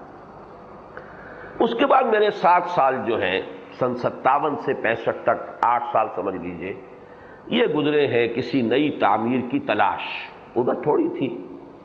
مولانا اصلاحی صاحب، مولانا حکیم عبدالرحیم اشرف صاحب، ڈاکٹر عثمانی صاحب، مولانا عبدالغفار حسن صاحب وغیرہ ہم ان کے پیچھے کبھی ادھر کبھی ادھر، لیکن یہ کہ کوئی بات نہیں ہو پائی۔ 65 میں پھر فیصلہ کر کے کہ اب کوئی اور چلتا ہے تو چلے، نہیں چلتا تو نہ چلے، انہیں اپنی قبر میں جانا ہے، مجھے اپنی قبر میں جانا ہے۔ وَكُلُّهُمْ آتی ہے یوم القیامت فردا، قیامت کے دن تو محاسبہ جو ہے اجتماعی، گروہی، جماعتی نہیں ہے، انفرادی ہے، ہر شخص کو اپنا حساب پیش کرنا ذاتی حیثیت۔ وہ میں منتقل ہوا دوبارہ لاہور، اس میں الحمدللہ کہ 7 سال 65 سے 72 خالص انفرادی طور پر کام کیا۔ تب پبلشنگ ادارہ تھا تو اپنا تھا، اور جو بھی کام تھا، وثاق تھا تو میرا ذاتی تھا، جو بھی تھا کام اپنا۔ لیکن یہ کہ میں سمجھتا ہوں کہ الحمدللہ ثم الحمدللہ، 1/1000 کہہ لے، 1/1,00,000 کہہ لے، 1/کروڑ کہہ لے، لیکن عکس ہے اسی کیفیت کا کہ ان ابراہیم کان امۃ قانتا للہ۔ ایک فرد بھی کبھی ایک جماعت کا قائم مقام ہوتا ہے، جد و جہد وہی ہے، محنت وہی ہو رہی ہے، توانائیاں اسی میں کھپ رہی ہیں۔ 72 میں انجمن خدام القرآن قائم ہوئی، 74-75 میں تنظیم، اس لیے کہ فیصلہ میں نے 74 کی جولائی میں کر دیا تھا، اعلان کر دیا تھا، باقاعدہ تاسیس سن 75 میں ہوئی، اور اس کے بعد سن 92 میں تحریک شروع کی ہے۔ اصل میں اس ساری کے لیے بیان کرنا یہ ہے کہ یہ جو اب حیتیں 3 ہیں ہماری اجتماعی تنظیمی حیتیں، یہ در حقیقت اسی درخت کے 3 اجزاء کے مانند ہیں۔ اصلھا ثابت، وہ دعوت رجول القرآن، تعلیم و تعلم قرآن، اس کی تنظیمی حیثیت، تنظیمی حیت انجمن خدام القرآن، قرآن اکیڈمی، قرآن کالج، قرآن آڈیٹوریم۔ اب اس کے پیچھے بھی کتنی محنتیں میری ہیں، کتنی محنتیں میرے ساتھیوں کی ہیں، ان کی جوانیاں بھی اسی میں لگی ہیں، ان کی مشقتیں اسی میں کھپی ہیں۔ یہ کسی ایک فرد کا کام نہیں، جیسے میں نے وہاں بیان کیا تھا کہ حضور کی تنہا محنت نہیں تھی، اس میں تو پہلے ہی دن سے حضرت ابوبکر کی محنت شامل ہے، اس لیے کہ وہ تو جیسے ہی آپ نے دعوت کا آغاز کیا، ایک لمحے کی تاخیر کے بغیر حضرت ابوبکر ایمان لے آئے، وہ برابر کے اس جد و جہد میں شریک ہے۔ تو یہ سارا جو بھی آج ہم یہاں بیٹھے ہوئے ہیں، اور یہ ایک آڈیٹوریم ہے، اس میں ہم کالج ہے اس کے نیچے، یہ سارا جو ہے یہ اس کا مظہر ہے، وہ ہے اصل میں ہمارے اس اجتماعی جد و جہد کی جڑ۔ زمین سے غذا یہاں سے آئے گی، اصل غذا۔ ویسے درخت کو ایک غذا ہوا سے بھی ملتی ہے، آکسیجن اسے ہوا سے ملتی ہے، لیکن یہ کہ اس کی جو اصل ہے نشو و نما جو ہو رہی ہے، جو اس سے وہ بڑھتا ہے، وہ غذا جو ہے وہ زمین سے آتی ہے، جڑ کے ذریعے سے آتی ہے۔ اس کی منرل سپلائی جو ہو رہی ہے، اور اس کے لیے سارا کا سارا مواد وہ تو انہی جڑوں کے ذریعے سے آئے گا، اگرچہ ہوا سے بھی اسے غذا ملتی ہے۔ تاہم یہ کہ یہ جڑ ہے ہماری اس اجتماعی جد و جہد کی، وہ دعوت رجل القرآن، تعلیم و تعلم قرآن، اس کے جو تنظیمی حیتیں ہیں، مظاہر ہیں، وہ یہ ہے۔ اس کے بعد تنے کی حیثیت ہے تنظیم اسلامی، اور تنے میں بڑی خوبصورت تمثیل بن گئی ہے۔ تنا کمپیکٹ ہوتا ہے، مضبوط ہوتا ہے، اسی طریقے سے تنظیم کو ہم کوشش کر رہے ہیں ایک منظم جماعت، اس کا نظم جو جس کو بارہا کہا ہے کہ فوج کے سے روایتی نظم کے مطابق اس کا کوئی نہ کوئی عکس اس کے اندر ہونا چاہیے، نہایت کمپیکٹ۔ اور اس کے بعد یہ کہ اس کی اب ہم جو بھی چاہتے ہیں کہ عوام تک پہنچے، ہماری رسائی ہو، اس میں پھیلاؤ ہو، وہ جو برگوبار ہے وہ تحریک خلافت ہے۔ تو ایک حساب تو میں نے اپنی زندگی کا آپ کے سامنے رکھ دیا۔ 13 برس کی عمر سے لے کر آج 62ویں برس میں ہوں، 50 برس کا حساب میرا یہ ہے۔ اس میں مجھے پورا اطمینان ہے الحمدللہ۔ کوتاہیاں، معاصی، اپنی کمزوریاں، یہ تو نہ معلوم کتنی ہوگی، بے شمار ہوگی، آدمی حساب بھی نہیں لگا سکتا۔ کچھ یاد بھی ہوتے، کچھ یاد بھی نہیں ہوتے۔ اسی لیے وہ دعا استغفار میں یہ الفاظ بھی تو آئے ہیں کہ اللہ مجھے وہ گناہ بھی بخش دے جو میں جانتا ہوں، اور وہ گناہ بھی میرے بخش دے جو میرے علم میں بھی نہیں۔ نہ معلوم کتنے گناہ ہوں گے۔ فاغفر لی ما قدمت وما اخرت وما اسررت وما اعلنت وما انت اعلم بہ منی۔ اے اللہ میرے وہ گناہ بھی بخش دے جو میں نے پہلے کیے، وہ بھی جو بعد میں کیے، وہ بھی کہ جو میں نے اعلانیہ کیے، وہ بھی جو میں نے خفیہ طور پر کیے، اور وہ بھی کہ جو تو جانتا ہے میں نہیں جانتا، تیرے علم میں ہے۔ یہ تمام تقصیرات تو اتنی ہوگی کہ جس کا جائزہ لینا مشکل ہے، لیکن یہ اطمینان ہے جسے استقامت کہتے ہیں۔ جو فیصلہ میں نے اس وقت کیا شعوری طور پر، میں اس فیصلے پر الحمدللہ صراط مستقیم پر جس طریقے سے انسان چلتا ہے اس کے اوپر اللہ نے توفیق دی ہے، اسی کی مدد سے استقامت ہے، منزل معین تھی، اس کے لیے مختلف مراحل تو آئے ہیں، کبھی ایک فرد کی حیثیت سے بھی میں تنہا ہی چلا تھا جانب منزل، مگر راہ رو ملتے گئے اور کارواں بنتا گیا۔ ایک وقت ہوتا ہے آدمی چل پڑتا ہے، چل پڑے گا نہیں تو کوئی ساتھی نہیں ملے گا، اگر منتظر رہے گا کہ پہلے 2-4 جمع ہو جائے پھر چلوں گا تو کوئی نہیں ہوگا۔ اور یہی ہماری کوشش ہے جو ہوئی سن 57 سے 65 تک، مولانا اصلاحی صاحب ہوں یا کوئی اور ہو، وہ اسی کوشش میں رہے کہ یہ بھی چلے اور وہ بھی چلے اور یہ بھی ساتھ دے اور وہ بھی ساتھ دے تو میں ہمت کروں، تو اسی لیے ہم بڑھ نہیں سکے، کوئی بھی قدم نہیں اٹھایا جا سکا۔ اس کے علاوہ ایک مسئلہ جو ہے کہ وہ جو 2 سوال ہیں مالیات کے بارے میں، اس کے ضمن میں اس وقت تو صرف یہ عرض کر رہا ہوں کہ مجھے اتنا اطمینان ہے اللہ کے فضل و کرم سے، جس کو انکم ٹیکس کی ایک اصطلاح ہوتی ہے آل ورلڈ انکم یا ٹوٹل ورلڈ انکم، یعنی ایک تو آپ کہیں ملازم ہے تو تنخواہ مل رہی ہے، ایک فرض کیجئے کہ آپ کی کوئی زمین بھی ہے اس سے کچھ آمدنی ہو رہی ہے، ایک کوئی مکان بھی ہے اس کا کرایہ آ رہا ہے، اس میں کسی کو بھی چھپائیں گے تو وہ قانون کی نگاہ میں آپ مجرم ہو گئے، ٹوٹل ورلڈ انکم آپ کو دینی ہے۔ تو میری ٹوٹل ورلڈ پوزیشن جو ہے دنیا کے اندر اس وقت اگر میرے نام پر کوئی کہا جا سکے، وہ بھی میرے نام پر نہیں، تو ایک مکان ہے صرف 1 کنال کا، 4 چھوٹے چھوٹے حصے ہیں جو میں نے اپنے 4 بیٹوں کے نام کر دیے ہیں۔ اس کے بارے میں یہ وضاحت کرنا چاہتا ہوں کہ یہ بھی تعمیر ہوا ہے اس مکان کو فروخت کر کے جو اس وادی میں قدم رکھنے سے پہلے میرے پاس تھا۔ وہ میں نے جو خریدا تھا یہاں کرشن نگر کا مکان، یہ بات ہے سن 65 کی کہ میں نے آتے ہی خریدا تھا، اس وقت میرے پاس وہ رقم موجود تھی، اس کو فروخت کر کے یہ پیسے جو لگے ہیں اس مکان کی شکل میں ہے، ورنہ میرے اس پورے دور کی کوئی آمدنی ہے ہی نہیں۔ اس کے علاوہ نہ میرا کوئی بینک بیلنس ہے، نہ میرے پاس کسی کمپنی کے کوئی حصص ہیں، نہ میرے پاس کوئی کسی اور قسم کی کوئی شے ہے۔ اس موضوع پر ایک تحریر میں لکھ بھی چکا ہوں، کسی زمانے میں کچھ تھوڑا سا مسئلہ اٹھ کھڑا ہوا تھا ہمارا بھائیوں کی سطح پر، تو اس میں ضرورت پیش آئی تھی کہ میں ان چیزوں کو لکھ دوں، تو میں نے وہ چیزیں لکھ دی ہیں، سوچوں گا کہ اس کو میں شائع بھی کر دوں کہ یہ حساب کتاب جو آخرت میں بھی آنا ہے، دنیا میں بھی ساتھیوں کے سامنے آ جائے کہ میری جو بھی اس پوری زندگی کو جو میں نے کھپایا ہے، کھانے کو اللہ دیتا رہا ہے، ضروریات پوری ہوتی رہی ہے، لیکن یہ کہ کوئی جمع کر کے، کوئی جائیداد بنا کر، کوئی پیچھے چھوڑ مرنے کے لیے کوئی شے میرے پاس نہیں۔ بہرحال اللہ تعالیٰ اس معاملے میں بھی حساب کو آسان فرمائے، اللہم حاسبنا حسابا یسیرا، لیکن یہ کہ اس درجے میں سمجھتا ہوں کہ تنظیم کے رفقاء کے علم میں بھی یہ بات ہونی چاہیے۔ تیسری بات ہے وہ عما عمل فیما علم، اس کے ضمن میں بھی میں اللہ کا شکر ادا کرتے ہوئے کہہ رہا ہوں کہ اگرچہ تقرب بالنوافل کے کوچے میں تو میں نے قدم رکھا ہی نہیں، میں وہ تقرب بالفرائض سے فارغ ہوں تو شاید کوئی نوافل کے کوچے میں قدم رکھ سکوں، اس لیے کہ میرا تصور دین جو ہے فرائض دینی کا، اس میں اقامت دین کی جد و جہد کو فرض عین کی حیثیت حاصل، میری یہ تمام توانائیاں، میری یہ کوششیں، میری یہ جد و جہد، میری یہ رات اور دن کا سوچ بچار، یہ غور و فکر، اس کے لیے متردد ہونا، اس کے لیے غور و فکر کرنا، یہ سب اس کے کام میں آ رہا ہے، تو تصور فرائض میرا جو ہے اسی کے حوالے سے تقرب بالفرائض کا میرا عمل جاری ہے۔ لیکن یہ کہ اس پر پورا اطمینان ہے کہ جو بھی مجھے تصور حاصل ہوا تھا فرائض دینی کا، اور یہ ریکارڈ پر ہے، میری اس تحریر میں موجود ہے، تنظیم اسلامی کا غالباً جو کتابچہ نمبر 1 ہے اس میں وہ میری تحریر موجود ہے کہ جس میں نے جمعیت کے ایک عام کارکن کی حیثیت سے، ابھی میں رکن بھی نہیں بنا تھا، میں نے ایک تقریر کی تھی 19 برس کی عمر میں، وہ میرا تصور فرائض دینی اس میں موجود ہے۔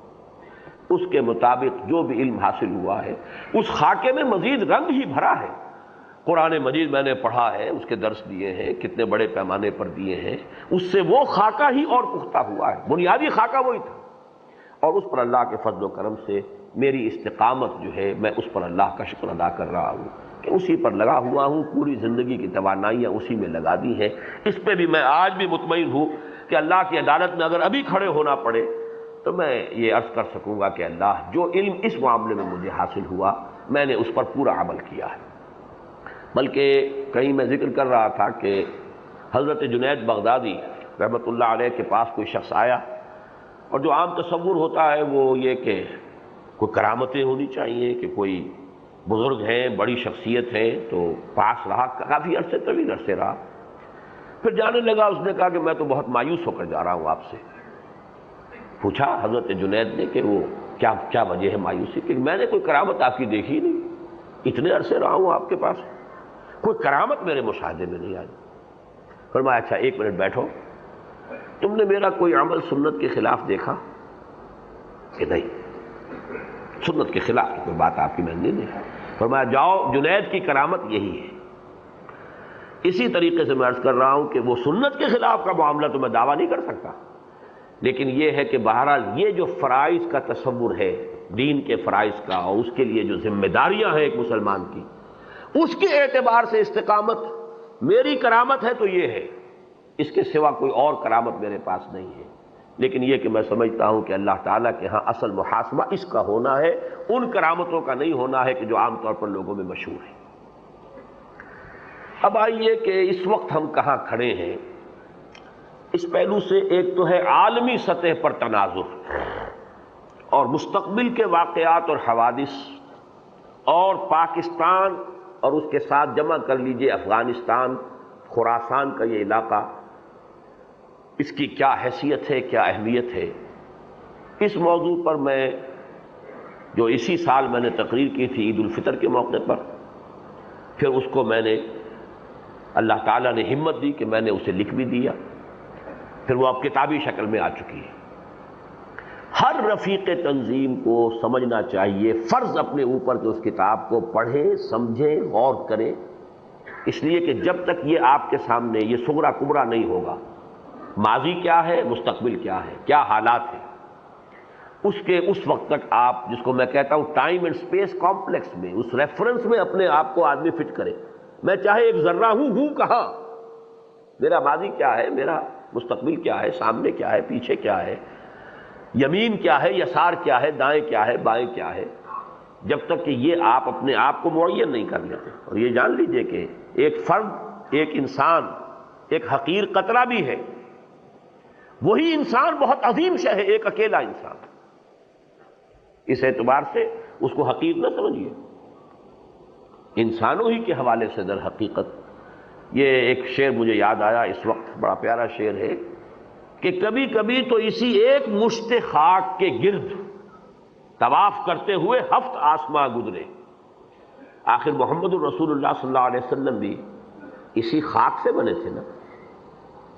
کبھی کبھی تو اسی ایک مشت خاک کے گرد طواف کرتے ہوئے 7 آسماں گزرے۔ پوری کائنات اس ایک انسان کے گرد گھوم رہی ہوتی ہے، کبھی ایسا بھی ہوتا ہے۔ تو انسان کو حقیر نہ سمجھیے، بلکہ میں نے وہ شعر جو ہے کہیں کوثر نیازی صاحب کا کوٹ کیا تھا، لوگ اعتراض بھی کرتے رہے کہ آپ یہاں سے کم ان کا نام ہی مٹا دیں، لیکن یہ کہ شعر اچھا ہے۔ مہر درخشاں ذرہ فانی، ذرہ فانی مہر درخشاں، کائنات کی وسعتوں کو دیکھو گے تو یہ سورج بھی ایک ذرہ ہے، کچھ بھی نہیں، اور اگر حقیقت کو دیکھو گے تو ہر ذرہ جو ہے ایک سورج کے مانند نظر آئے گا، ہر ذرے کے اندر اس کے وہ پورا کا پورا سولر سسٹم جو ہے وہ منعکس موجود ہے۔ تو مہر درخشاں ذرہ فانی مہر درخشاں، تو ایک فرد بہت بڑی شے ہے، اس فرد کو معین کرنا چاہیے میں کہاں کھڑا ہوں، زمانے کے اعتبار سے کہاں کھڑا ہوں، اور اس وقت اور مکان کے اعتبار سے جو ہے میں کہاں کھڑا ہوں۔ میں پاکستان میں ہوں، پاکستان کے دائیں کیا ہے، بائیں کیا ہے، پاکستان کا ماضی کیا ہے، مستقبل کیا ہے، اس پورے علاقے کی جس کو آپ جیو پولیٹیکل سچویشن کہتے ہیں وہ کیا ہے، پوری دنیا اس وقت کدھر جا رہی ہے، عالم انسانیت کدھر جا رہا ہے، پوری ملت اسلامیہ اس وقت کس حال میں ہے، کس جگہ پر کھڑی ہے، اس کے اجزائے ترکیبی کیا ہے۔ اب ان چیزوں کو اگر آپ نہیں جانیں گے تو ظاہر بات ہے کہ کام تو کوئی ہوتا ہے زمان و مکان کے اندر، اس زمان و مکان کا شعور آپ کو نہیں ہے تو آپ تو پھر اندھیرے میں ٹابک تو یہاں مار رہے ہیں، پھر وہ کیفیت تو آپ کو حاصل نہیں ہوگی کہ قل ھذہ سبیلی ادعو الی اللہ علی بصیرۃ انا ومن اتبعنی۔ یہ بصیرت اس اعتبار سے بھی ہونی ضروری ہے۔ اس میں جو میں چاہتا ہوں کہ چند نکات اس وقت آپ کو ذہن میں لے آؤں تاکہ ان کو مستحضر رکھتے ہوئے آپ اس کتاب کا مطالعہ کریں۔ دیکھیے دنیا میں اس وقت جو بھی ایونٹس اب آنے والے ہیں، بنیادی طور پر ان کا تعلق 2 مسلمان امتوں سے ہے۔ دنیا میں بہت سے واقعات و حوادث ہوتے ہیں، لیکن یہ کہ کوئی اس میں اصل جو ہے، اصل عامل اس کی پشت پر کیا کار فرمائے وہ ہم نہیں جانتے۔ تو یہ جان لیجئے کہ کمنگ ایونٹس جو بھی فیوچر ہے اس کا تعلق اصل میں دو مسلمان امتوں سے ہے. ایک سابقہ مسلمان امت یہود، ایک موجودہ مسلمان امت امت مسلمہ امت محمد صلی اللہ علیہ وسلم. ایک تیسرا ہے ابراہیمی مذاہب میں شمار ہوتا عیسائی مذہب، عددی اعتبار سے اس وقت ٹاپ پر ہے، وہ پوری دنیا میں سب سے بڑی تعداد ان کی ہے. میں نے اس کا تجزیہ کر کے بتا دیا ہے کہ وہ صرف نام کے اعتبار سے ابراہیمی مذہب ہے، حقیقت میں ابراہیمی مذہب نہیں ہے. یہ اصل میں طاقت ہے اللہ کا کوڑا کہ جس سے پٹوایا ہے اس نے یہودیوں کو بھی اور پٹوایا ہے مسلمانوں کو. یہ تو عذاب کا کوڑا ہے.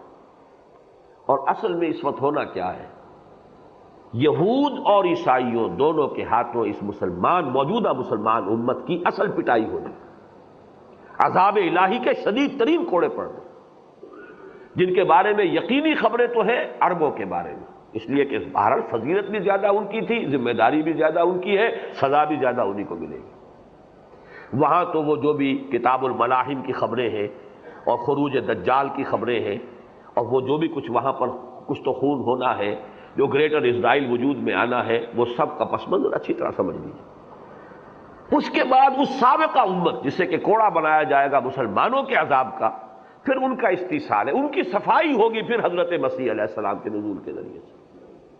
یہ ہے اصل میں کمنگ ایونٹس کی دو بنیادی باتیں. اس کے بعد دین کا غلبہ ہوگا، وہ جس سے میں نے بات شروع کی تھی کہ دین کا غلبہ کل عالمی سطح پر یہ محمد الرسول اللہ صلی اللہ علیہ وسلم کے مقصد بعثت کی تکمیل کے لیے لازم ہے، پھر وہ ہوگا.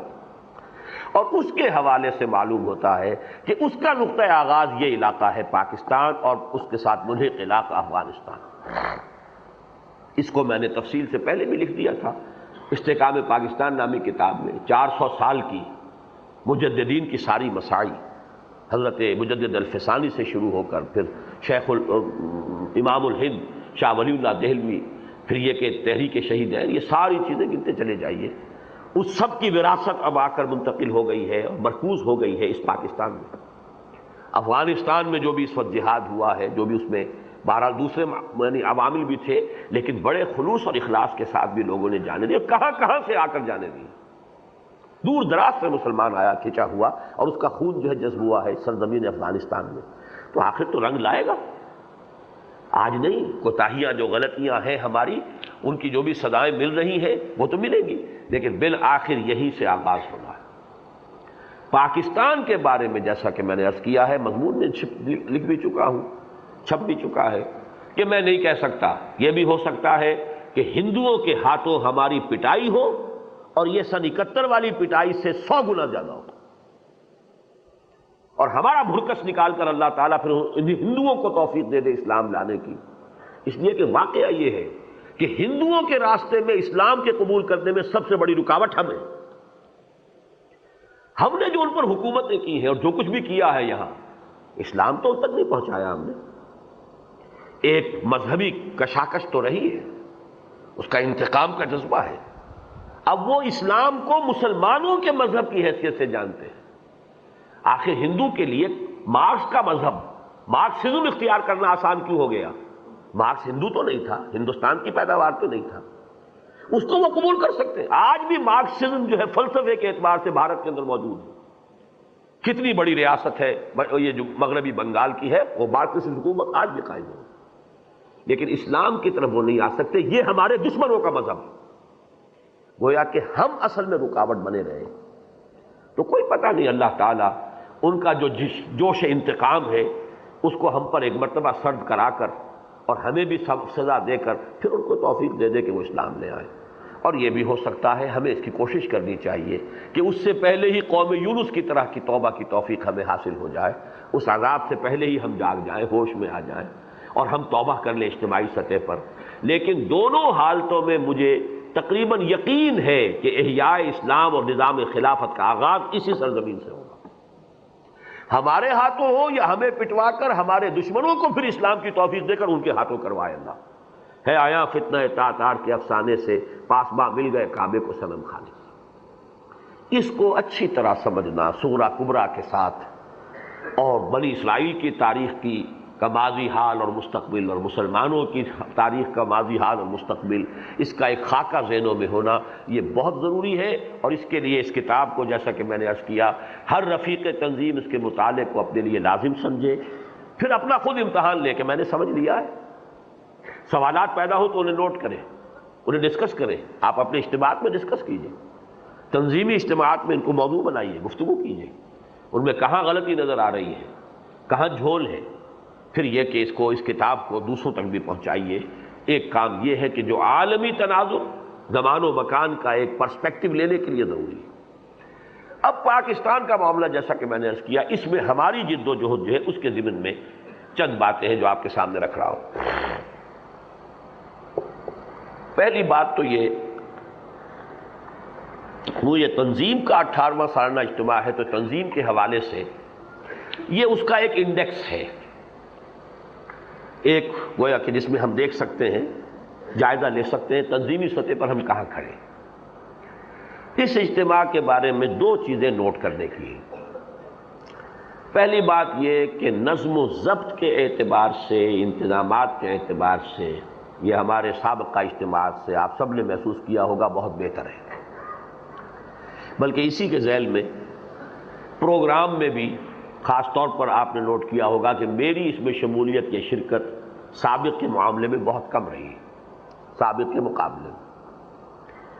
لیکن دوسری طرف تعداد شرکاء کی تقریباً وہی ہے جو پہلے تھی، اضافہ ہے تو نومینل سا ہوگا، معمولی سا ہوگا، گویا کہ عددی اعتبار سے ہم وہیں کھڑے ہیں، آگے نہیں بڑھے، کوئی جمود کی کیفیت ہے۔ اگرچہ معنوی اعتبار سے ہماری انتظامی تنظیمی یہ جو کچھ کیفیت ہے یہ پہلے سے کچھ بہتر ہوئی ہے۔ میں یہ سمجھتا ہوں کہ یہ یعنی ایک آبجیکٹو جس کو کہا جاتا ہے آبزرویشن، ایک ہمارا ایک ایسا غیر جانبدارانہ جائزہ کہ جس میں نہ کوئی وشفل تھنکنگ شامل ہو اور نہ ہی یہ کہ خام خواہ کی انڈر ریٹنگ ہو، ان دونوں سے بچنے کی کوشش کرتے ہوئے یہ میں نے آپ کے سامنے آبزرویشن رکھی ہے، اور مجھے توقع ہے کہ آپ سب اس سے اتفاق کریں گے۔ اب میں چاہتا ہوں کہ جو آگے ہم نہیں بڑھے ہیں اس ایک سال میں یا پچھلے 2 سالوں میں، اس کے کیا اسباب ہیں اس کو سمجھ لینا چاہیے۔ 2 اہم اسباب ہیں۔ ایک تو یہ کہ ہم نے جو تحریک کا کام شروع کیا، یقیناً اس سے تنظیمی سطح پر سیٹ بیک پہنچا ہے۔ یہ ہمارے بہت سے رفقاء کا بھی ایک مشاہدہ ہے اور ان کا کہنا ہے، بلکہ شکوہ ہے، شکایت ہے، میں اسے تسلیم کرتا ہوں۔ لیکن یہ جان لیجئے کہ یہ بالکل فطری معاملہ ہوتا ہے، یہ طبعی معاملہ ہے، اس لیے کہ ایک کام پہ ساری توجہ، ساری محنت صرف ہو رہی ہے، تو جو اس کے اندر جو ترقی ہوگی، اضافہ ہوگا، اگر کوئی اور نیا شعبہ آپ نے شروع کر لیا چاہے اسی کے تحت کیا ہو، تو پھر بھی اس کے اندر بحثیت مجموعی ایک کمی کا احساس ہوگا، منطقی طور پر وہ نتائج نکلیں گے۔ بلکہ میں یاد دلانا چاہتا ہوں کہ جب تنظیم قائم ہوئی تھی تو یہی سیٹ بیک انجمن کو پہنچا تھا، بلکہ ابھی حال ہی میں مرکزی انجمن خدام القرآن کی مجلس منتظمہ کا اجلاس ہو رہا تھا، تو ہمارے ایک اہم ساتھی ہیں، تنظیم میں تو وہ شامل نہیں ہوئے، لیکن یہ کہ میرے سب سے جو پرانے ساتھی ہیں انجمن کی سطح پر ان میں سے ہیں، انہوں نے ہی یہ ہمیں پلاٹ ہبہ کیا تھا جس پر کہ قرآن اکیڈمی کی تعمیر ہوئی ہے۔ انہوں نے ایک بات کہی کہ ایک تو یہ کہ اصل میں چونکہ اس وقت انجمن خدام القرآن بھی کچھ مالیاتی اعتبار سے بہت اچھے حالت میں نہیں ہے، تو کہا کہ اس کا سبب تو یہ ہے کہ یہ تنظیم اور تحریک کی طرف جو توجہ آپ کی اور محنت ہے، اور جو فنڈز بھی جو ہے ظاہر بات ہے کہ وہ اگر 2 یا 3 کھاتوں میں تقسیم ہو گئے ہیں تو وہی جو ہمارے ہم خیال ہیں، ہم سے ہمدردی رکھنے والے لوگ ہیں، تو انہی کا ایک حلقہ ہے۔ کہیں اور سے تو آسمان سے تو ہمارے پاس کوئی جو ہے وہ ہن نہیں برستا، نہ ہم نے کسی حکومت سے یا کسی اور بیرونی اندرونی کسی اور ادارے سے کوئی مدد آج تک لی اللہ کے فضل و کرم سے۔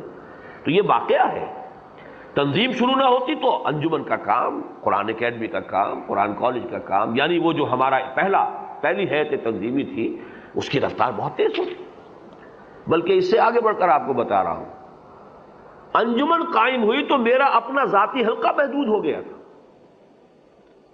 بہت سے لوگوں نے محسوس کیا، اجنبیت محسوس کی، یا تو وہ انجمن میں آ جاتے، آئے نہیں، تو پھر اب وہ جو میرا ایک ذاتی حلقہ تھا، اگر میں انجمن بھی قائم نہ کرتا، محض ایک مدرس قرآن اور واعظ کی حیثیت سے کام کرتا رہتا، تو میرا حلقہ بہت زیادہ وسیع ہوتا۔ بلکہ بہت سے ہمارے احباب تھے جو ساتھ دے رہے تھے، ان میں ایک بہت نمایاں آدمی شیخ سلطان احمد صاحب کراچی کے، انہوں نے مجھے مشورہ دیا تھا کہ آپ ابھی انجمن قائم نہ کریں، اور وہ در حقیقت میں چونکہ ان کا مشورہ قبول نہیں کر سکا، اسی کا رد عمل ہے پھر کہ وہ نہ صرف یہ کہ ساتھ نہیں آئے، آج تک جو ہے ان کے دل میں وہ گرہ بندی ہوئی ہے، لگی ہوئی۔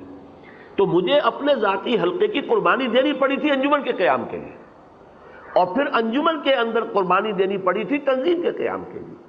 تو اب ظاہر بات ہے اسی کا اگلا مرحلہ یہ ہے کہ تنظیم کی سطح پر بھی کچھ کمی کو گوارا کرنا، شعوری طور پر ہم اس کے لیے ذہناً تیار رہیں، اس لیے کہ ہم نے ایک نئے کام کا آغاز کیا ہے، اس میں ہماری توانائیاں، قوتیں، ہمارے وسائل یہ ڈائیورٹ ہوں گے کچھ نہ کچھ، تو اس پہلو سے اس کو ذہناً قبول کیجئے۔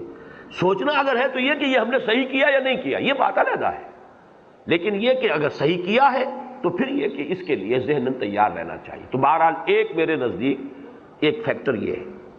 دوسرا فیکٹر جو ہے وہ یہ ہے کہ میں نے کم سے کم اس سال تو عمل کیا ہے اپنے اس فیصلے پر، جو فیصلہ ویسے ہوتا کئی سال سے پختہ ہو رہا تھا، کھچڑی پک رہی تھی، اور وہ یہ ہے کہ میں اب اس تنظیم کا اپنے آپ کو پس منظر میں رکھتے ہوئے میں چاہتا ہوں کہ اب سیکنڈ لائن جو ہے ہماری قیادت کی وہ سامنے آئے۔ میں نے اپنے آپ کو پیچھے ہٹایا ہے۔ پیچھے ہٹانے کا یہ فیصلہ بہرحال ایک طبیعی ہے، میری عمر، صحت، اس کے اعتبار سے بھی ہے، لیکن یہ کہ شعوری طور پر فیصلہ ہے۔ اسی سال میں نے طے کر لیا تھا کہ میں اپنی غیر حاضری ملک سے طویل رکھوں گا، یہ اچانک نہیں ہو گیا ہے، یہ شعوری فیصلہ تھا۔ اس کا ذکر بھی میں نے اپنے مجلس منتظمہ، ہماری مجلس عاملہ جو ہے اس میں واضح طور پر کر دیا تھا کہ میں یہ چاہتا ہوں تاکہ میری عدم موجودگی میں جو دوسرے ساتھی ہیں، اب جو دوسری ہماری ٹیم بنی ہے، اس میں خود اعتمادی پیدا ہو، دوسری لائن سامنے آ جائے۔ یہ میں ایک لفظ جب یہ کہہ رہا تھا تو ہمارے ایک ساتھی نے بھی یہ لفظ استعمال کیا، میرے ذہن میں بھی تھا، ایک ویننگ کا مرحلہ آتا ہے۔ ماں جو ہے بچے کا دودھ جب چھڑواتی ہے تو بہرحال وہ بچے کے لیے تو وہ معاملہ وقتی طور پر تو سیٹ بیک کا ہوتا ہے، تو ایک مؤسس، ایک داعی جس کی دعوت سے، جس کے دروس قرآن ہی سے متاثر ہو کر لوگ موٹیویٹ ہو کر آئے ہیں، پھر یہ کہ ہے بھی شخصی بیعت تو اس سے کی ہے، کسی اور شخص سے وہ ناظم ہو، ناظم حلقہ ہو، ناظم اعلیٰ، اس سے بیعت تو نہیں کی ہوئی ہے، وہ بھی ایک ذہنی فرق اور تفاوت جو ہے وہ بہرحال برقرار رہے گا۔ مقامی امیر ہے، بیعت تو اس سے نہیں کی ہے، بیعت تو کی ہوئی ہے ایک اس شخص سے، اور وہ جو ہے کچھ پیچھے ہٹ گیا ہے یا پس منظر میں چلا گیا ہے، تو اس کا ایک طبعی جو ہے نتیجہ یہ نکلنا جو ہے، اس کو بھی ذہناً پوری طریقے سے ریکنسائل کرتے ہوئے قبول کرنا چاہیے، اور اس میں دعا کرنی چاہیے۔ میں یہ سمجھتا ہوں کہ ہماری تنظیم اور تحریک اور اجتماعی جد و جہد جو بھی ہے، جب میں اجتماعی جد و جہد کا لفظ استعمال کرتا ہوں تو تینوں اس میں شامل ہیں، وہ دعوت رجوع القرآن، انجمن، پھر تنظیم، اور پھر یہ تحریک خلافت۔ اس کے مستقبل کے اعتبار سے یہ بہت اہم ہے، اگر اللہ تعالیٰ مجھے مہلت بھی دے دے اور اس کی توفیق بھی دے، صحت بھی برقرار رکھے، کہ میں خود اپنی موجودگی میں اور اپنی نگرانی میں اس سیکنڈ جو ٹیم ہے اس کے حوالے اس تنظیم کے کام کو کر سکوں اور ان میں اعتماد پیدا ہو جائے، تو میں سمجھتا ہوں کہ یہ ہے دوسرا۔ اور ظاہر بات ہے کہ ہر شے کے لیے کچھ نہ کچھ قیمت ادا کرنی پڑتی ہے، ان دونوں کاموں کے لیے، یعنی تحریک خلافت کا اجرا، اور نمبر دو، میں نے جو فیصلہ کیا کچھ پس منظر میں جانے کا، تاکہ ہماری جو سیکنڈ لائن ہے وہ آگے آئے اور کام کو سنبھالے خود اعتمادی کے ساتھ۔ ان کی یہ قیمت جو ہے اگر ہمیں دینی پڑی ہے کہ عددی طور پر ہم آگے نہیں بڑھ سکے ہیں، تو اس پر کم سے کم مجھے کوئی تشویش نہیں اور کوئی رنج نہیں، بلکہ میں سمجھتا ہوں کہ اس کے یہ قیمت ہے کہ جو ہم نے ان دو چیزوں کی دی۔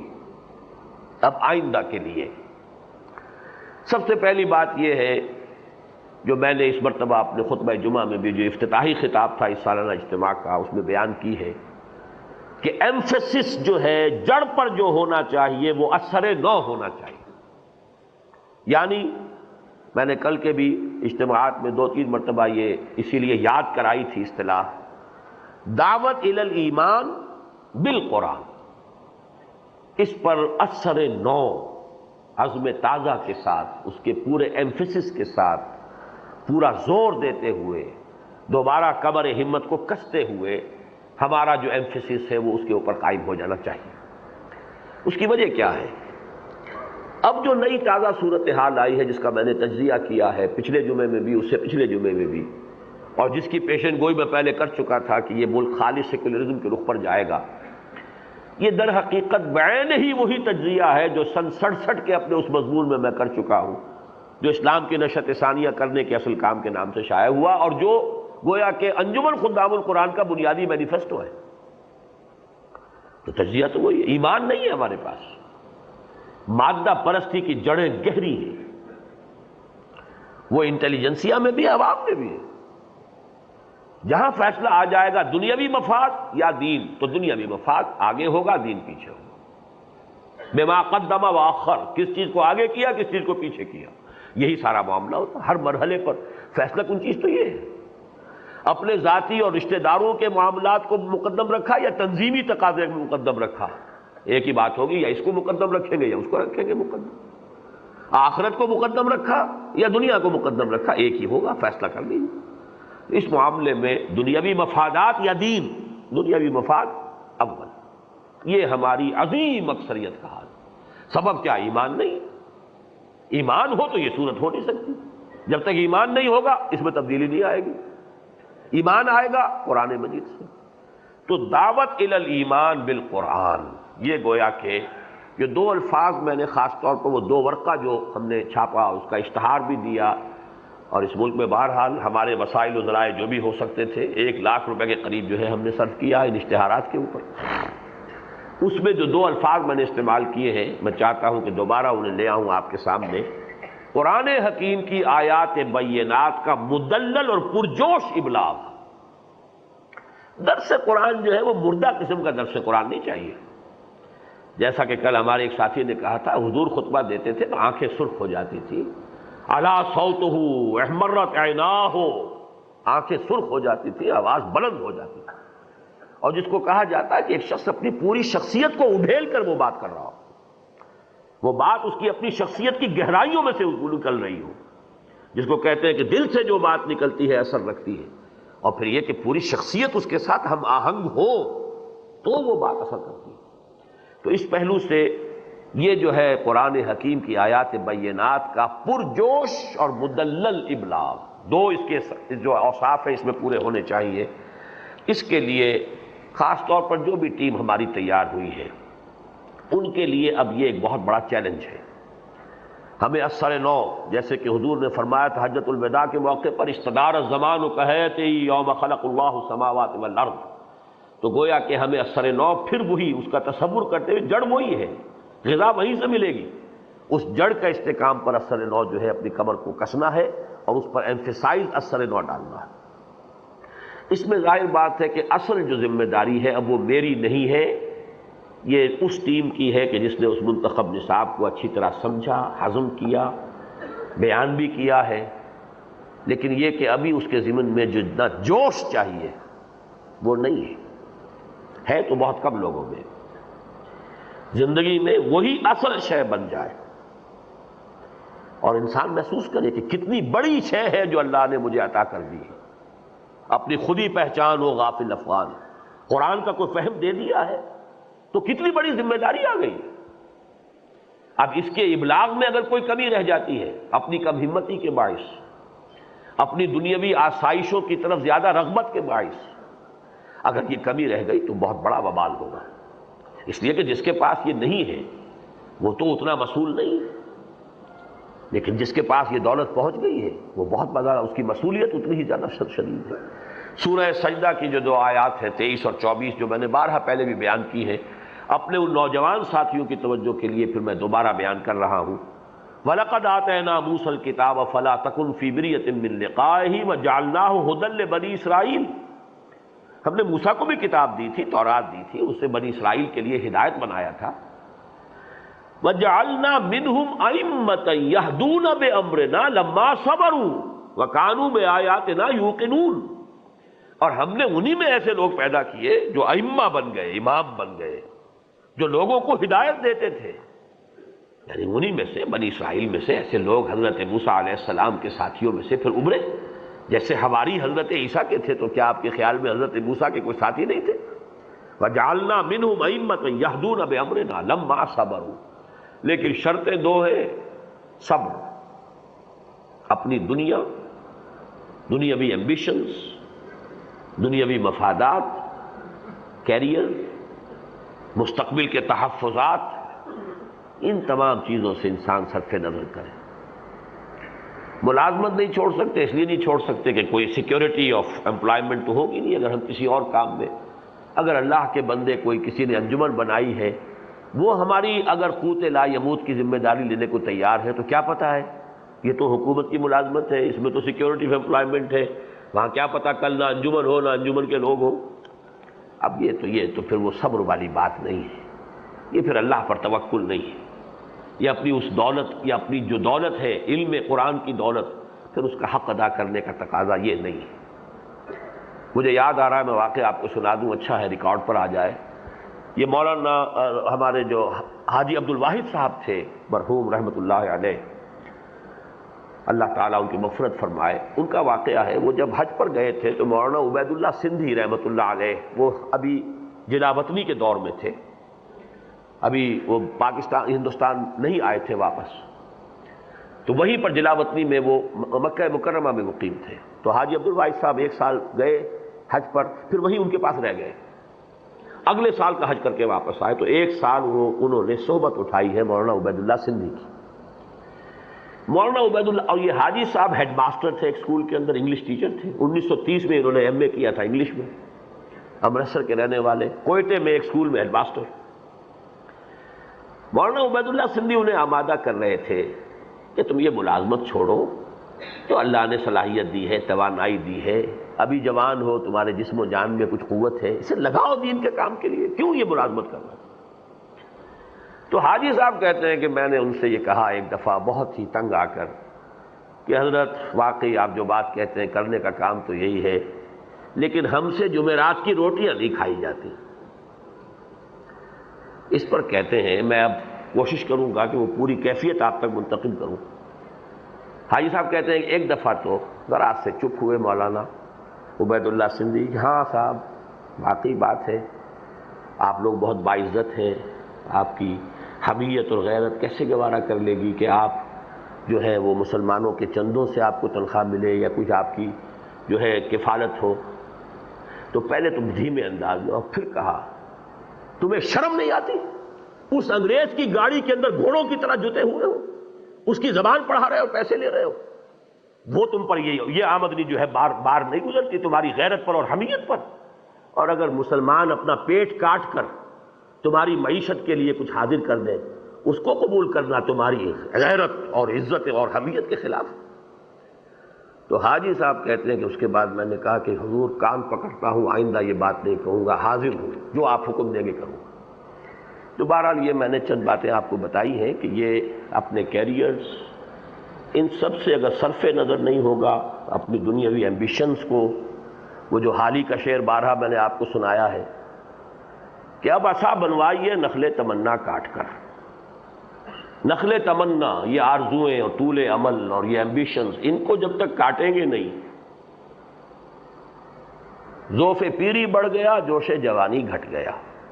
اب عصا بنوائیے نخل تمنا کاٹ کر، اب تو بڑھاپے میں تو عصا چاہیے نا، کوئی سہارا چاہیے کوئی، تو تمناؤں کو کاٹو، اس تمناؤں کے درخت کو کاٹ کر اس میں سے عصا بناؤ اپنے لیے۔ تو یہ تمناؤں کے درخت اگر نہیں کٹیں گے تو ظاہر بات ہے کہ اس امانت کا حق ادا نہیں ہو سکتا۔ تو یہ کام تو اب اللہ تعالیٰ انہیں ہمت دے۔ وَجَعَلْنَا مِنْهُمْ أَئِمَّةً يَهْدُونَ بِأَمْرِنَا لَمَّا صَبَرُوا وَكَانُوا بِآيَاتِنَا يُوقِنُونَ۔ خود بھی آیات پر یقین حاصل ہے کہ نہیں؟ یہ میں نے کل بھی عرض کیا تھا، قُلْ هَٰذِهِ سَبِيلِي أَدْعُو إِلَى اللَّهِ عَلَىٰ بَصِيرَةٍ أَنَا وَمَنِ اتَّبَعَنِي۔ کہیں ایسا تو نہیں ہے کہ جیسے ٹیپ کے اوپر کوئی الفاظ ثبت ہو گئے ہیں اور ٹیپ ریکارڈر پر ٹیپ چڑھائی ہے تو بس وہ نکل رہے ہیں الفاظ، یہ جم گئے ہیں، دل میں ٹھک گئے ہیں، واقعی یقین حاصل ہو چکا ہے؟ اس کا جائزہ پہلے ہر شخص خود لے لے۔ جب وہ یقین کی کیفیت ہوگی تبھی پھر یہ کہ اس درس قرآن میں اور اس خطاب میں اور اس تقریر میں اور اس دعوت میں اور اس تبلیغ میں اصل تاثیر ہوگی۔ تو یہ دو شرطیں اس آیت میں آئی ہیں، وَجَعَلْنَا مِنْهُمْ أَئِمَّةً يَهْدُونَ بِأَمْرِنَا لَمَّا صَبَرُوا وَكَانُوا بِآيَاتِنَا يُوقِنُونَ۔ تو میں اب دعا ہی کر سکتا ہوں کہ اللہ تعالیٰ ان نوجوانوں کو وہ توفیق دے، صلاحیت دے۔ بہرحال میرا جیسا کہ میں نے عرض کیا ہے اب اس میں کوئی حصہ نہیں ہے فزیکلی، یہ کام جو ہے اب اس نوجوان ٹیم کو سنبھالنا ہے۔ میرے آڈیوز ویڈیوز بے تحاشا اتنے ہیں جن کا شمار نہیں، منتخب نصاب کے دروس میں تو اتنے اس کے ورشنز ہیں، مختصر ترین بھی ہے اور مطول بھی ہے اور سب کچھ موجود ہے۔ اب اس کے ضمن میں اس کو پوری طرح ایکسپلائٹ کرنا، یہ میں خاص طور پر انجمنیں جو ہے ان کے لیے عرض کر رہا ہوں، اگر وہ یہ کام نہیں کریں گے تو ان اللہ وہ جواب دے ہوں۔ ان کو ایکسپلائٹ نہیں کیا جا رہا، کیوں یہ دولت ان کے پاس؟ اب میں مثال دے رہا ہوں کہ کچھ لوگوں نے بامبے سے چل کر 2 نوجوان یہاں آئے، 60,000 روپے کے ہمارے ویڈیو اور آڈیو کیسٹ تیار کروا کر لے کر گئے، اور انہوں نے وہاں ایک مرکز قائم کیا ہوا ہے۔ اس مرکز میں ان کی طرف سے اعلان عام ہے، 24 گھنٹے وہ مرکز کام کرتا ہے۔ جس وقت کم سے کم 5 زیادہ سے زیادہ 15، اس لیے کہ اس سے زیادہ کی گنجائش وہاں نہیں تھی، اب انہوں نے شاید بڑا مرکز بنا لیا ہے، یہ میں وہ کوئی 1.5 سال 2 سال پہلے کی بات اثر کر رہا ہوں۔ انہوں نے وہ کمرہ بنا رکھا ہے، وہاں آدمی موجود ہے، 24 گھنٹے میں سے جس وقت آئیں وہ ویڈیو ان کو دکھائے جائیں گے، اپنی کنوینئنس پر آئیں۔ یہ نہیں کہ صاحب ہمارے اوقات مقرر ہیں عصر سے مغرب، مغرب سے عشاء، جس کی غرض و آئے اس وقت کے اندر، نہ معلوم کسی کی کیا مصروفیت ہے، کسی کو کس وقت سہولت ہے، آدھی رات کو آ جاؤ بھائی، آؤ دیکھو، آدمی موجود ہے، ویڈیو موجود ہے، اور یہاں پر ٹی وی موجود ہے، VCR موجود ہے، دیکھو کیسے کر سن۔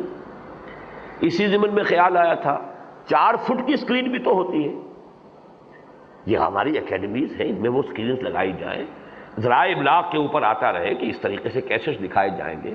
اب میں 20 گھنٹے کی انگریزی کی ریکارڈنگ کروا کے آیا ہوں شکاگو سے، اس کے کیسٹ بھی یہاں آ گئے ہیں، لیکن وہ بھی یہاں آ کر ڈمپ ہو جائیں گے۔ ایک طبقہ آپ کے ہاں ایسا بھی ہے کہ جو اردو میں بات نہیں سمجھتا، لیکن اس کے لیے اہتمام کیجیے، خصوصی نشستیں ہوں، اس کے لیے اعلان ہو، پبلسٹی اس کے لیے استعمال کی جائے۔ اب میری توانائی کو ہر جگہ پر پہنچا کر پھر وہی ریکارڈ میں ہی دوبارہ اثر و بجانا شروع کروں تو یہ تو پھر در حقیقت ان نعمتوں کی ناقدری ہوگی جو اس دور میں اللہ نے ہمیں دے رکھی ہے۔ وہ اپنی انسان کی انفرادی انرجی جو ہے اس کو اس طریقے سے ریپیٹ کر کے خرچ کرنا، جبکہ اس کے لیے اس کا بدل جو ہے اللہ نے ان چیزوں کی شکل میں ہمیں دے رکھا ہے۔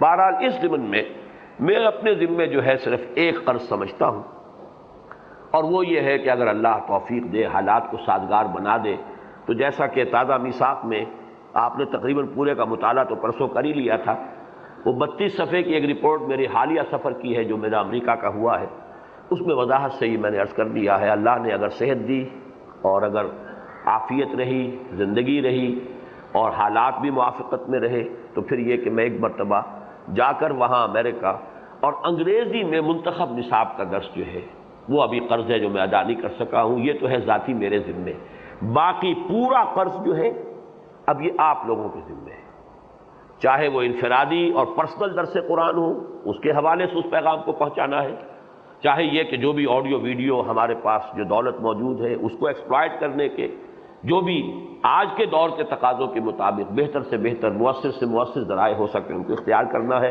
یہ پورا بوجھ آپ کے ذمے ہے۔ تنظیمی سطح پر میں ایک بات اور عرض کر دوں، تنظیم کے ہر پڑھے لکھے شخص کو جو 40 برس کی عمر سے متجاوز نہ ہو، اپنے اوپر فرض کے درجے میں سمجھنا چاہیے 1 سالہ کورس میں شمولیت۔ کیا جواب دیں گے اللہ کو آپ؟ مجھے بتائیے آج، حاسبوا انفسکم من قبل ان تحاسبوا، تم نے انگریزی پڑھی، تم نے انجینئرنگ پاس کی، تم نے میڈیسن پڑھی، تم نے یہ پڑھا، تم نے وہ پڑھا، اتنی سی عربی نہ پڑھ سکے کہ قرآن کو براہ راست سمجھ لیتے تو کیا عجب کہ اللہ تعالیٰ تمہیں توفیق دے دیتا کہ تم اسے آگے بھی سمجھاؤ، اس کام کے اندر بن جاؤ، شامل ہو جاؤ۔ بلغوا عنی ولو آیۃ، اس ٹیم میں، یہ ٹیم ہے محمد الرسول اللہ کی صلی اللہ علیہ وسلم، اس لیے کہ عنی کا ترجمہ جو ہے صحیح یہی ہے، میری جانب سے پہنچاؤ، بلغوا عنی، میری جانب سے، آن مائی بہاف۔ اصل میں انگریزی میں اس کا جو صحیح مفہوم ہے وہ واضح ہوتا ہے، اردو میں جانب سے بھی فرق جو ہے پورے طور پہ واضح نہیں ہوتا۔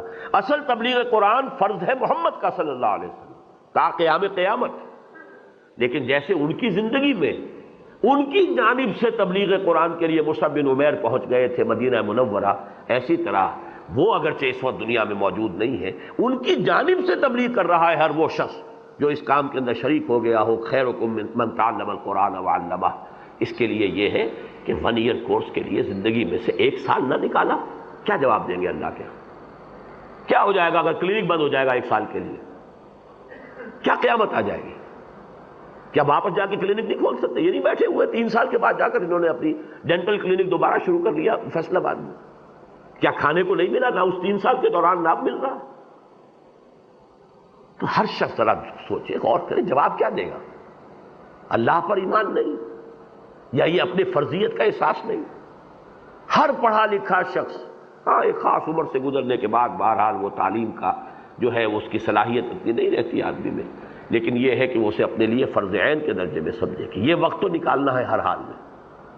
اس کے لیے اہتمام ہوا ہے، کوشش کر رہے ہیں، نظام ہے، کالج ہے، ہاسٹل ہے، ساری سہولتیں ہیں. وہ شعر بڑا اچھا کل سنایا تھا عزیز عارف نے کہ موسم اچھا، پانی وافر، مٹی بھی زرخیز، پھر بھی جس نے کھیت نہ سینچا وہ کیسا دہقان. مواقع نہ ہو، اس کے لیے کوئی جگہ موجود نہ ہو، ساری چیزیں فراہم، اور پھر بھی نہ کریں تو پھر اس کا جواب تو پھر آپ خود سوچ لیجیے اللہ کے ہاں کیا دیں گے.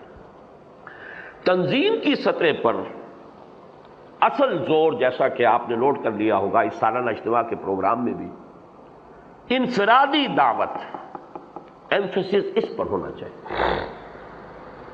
ٹھیک ہے، نہیں علی المنکر باللسان کے لیے مظاہرے بھی کریں، جو بھی کریں، لیکن جب تک یہ انفرادی سطح پر دعوت نہیں ہوگی گاڑی آگے نہیں چلے گی.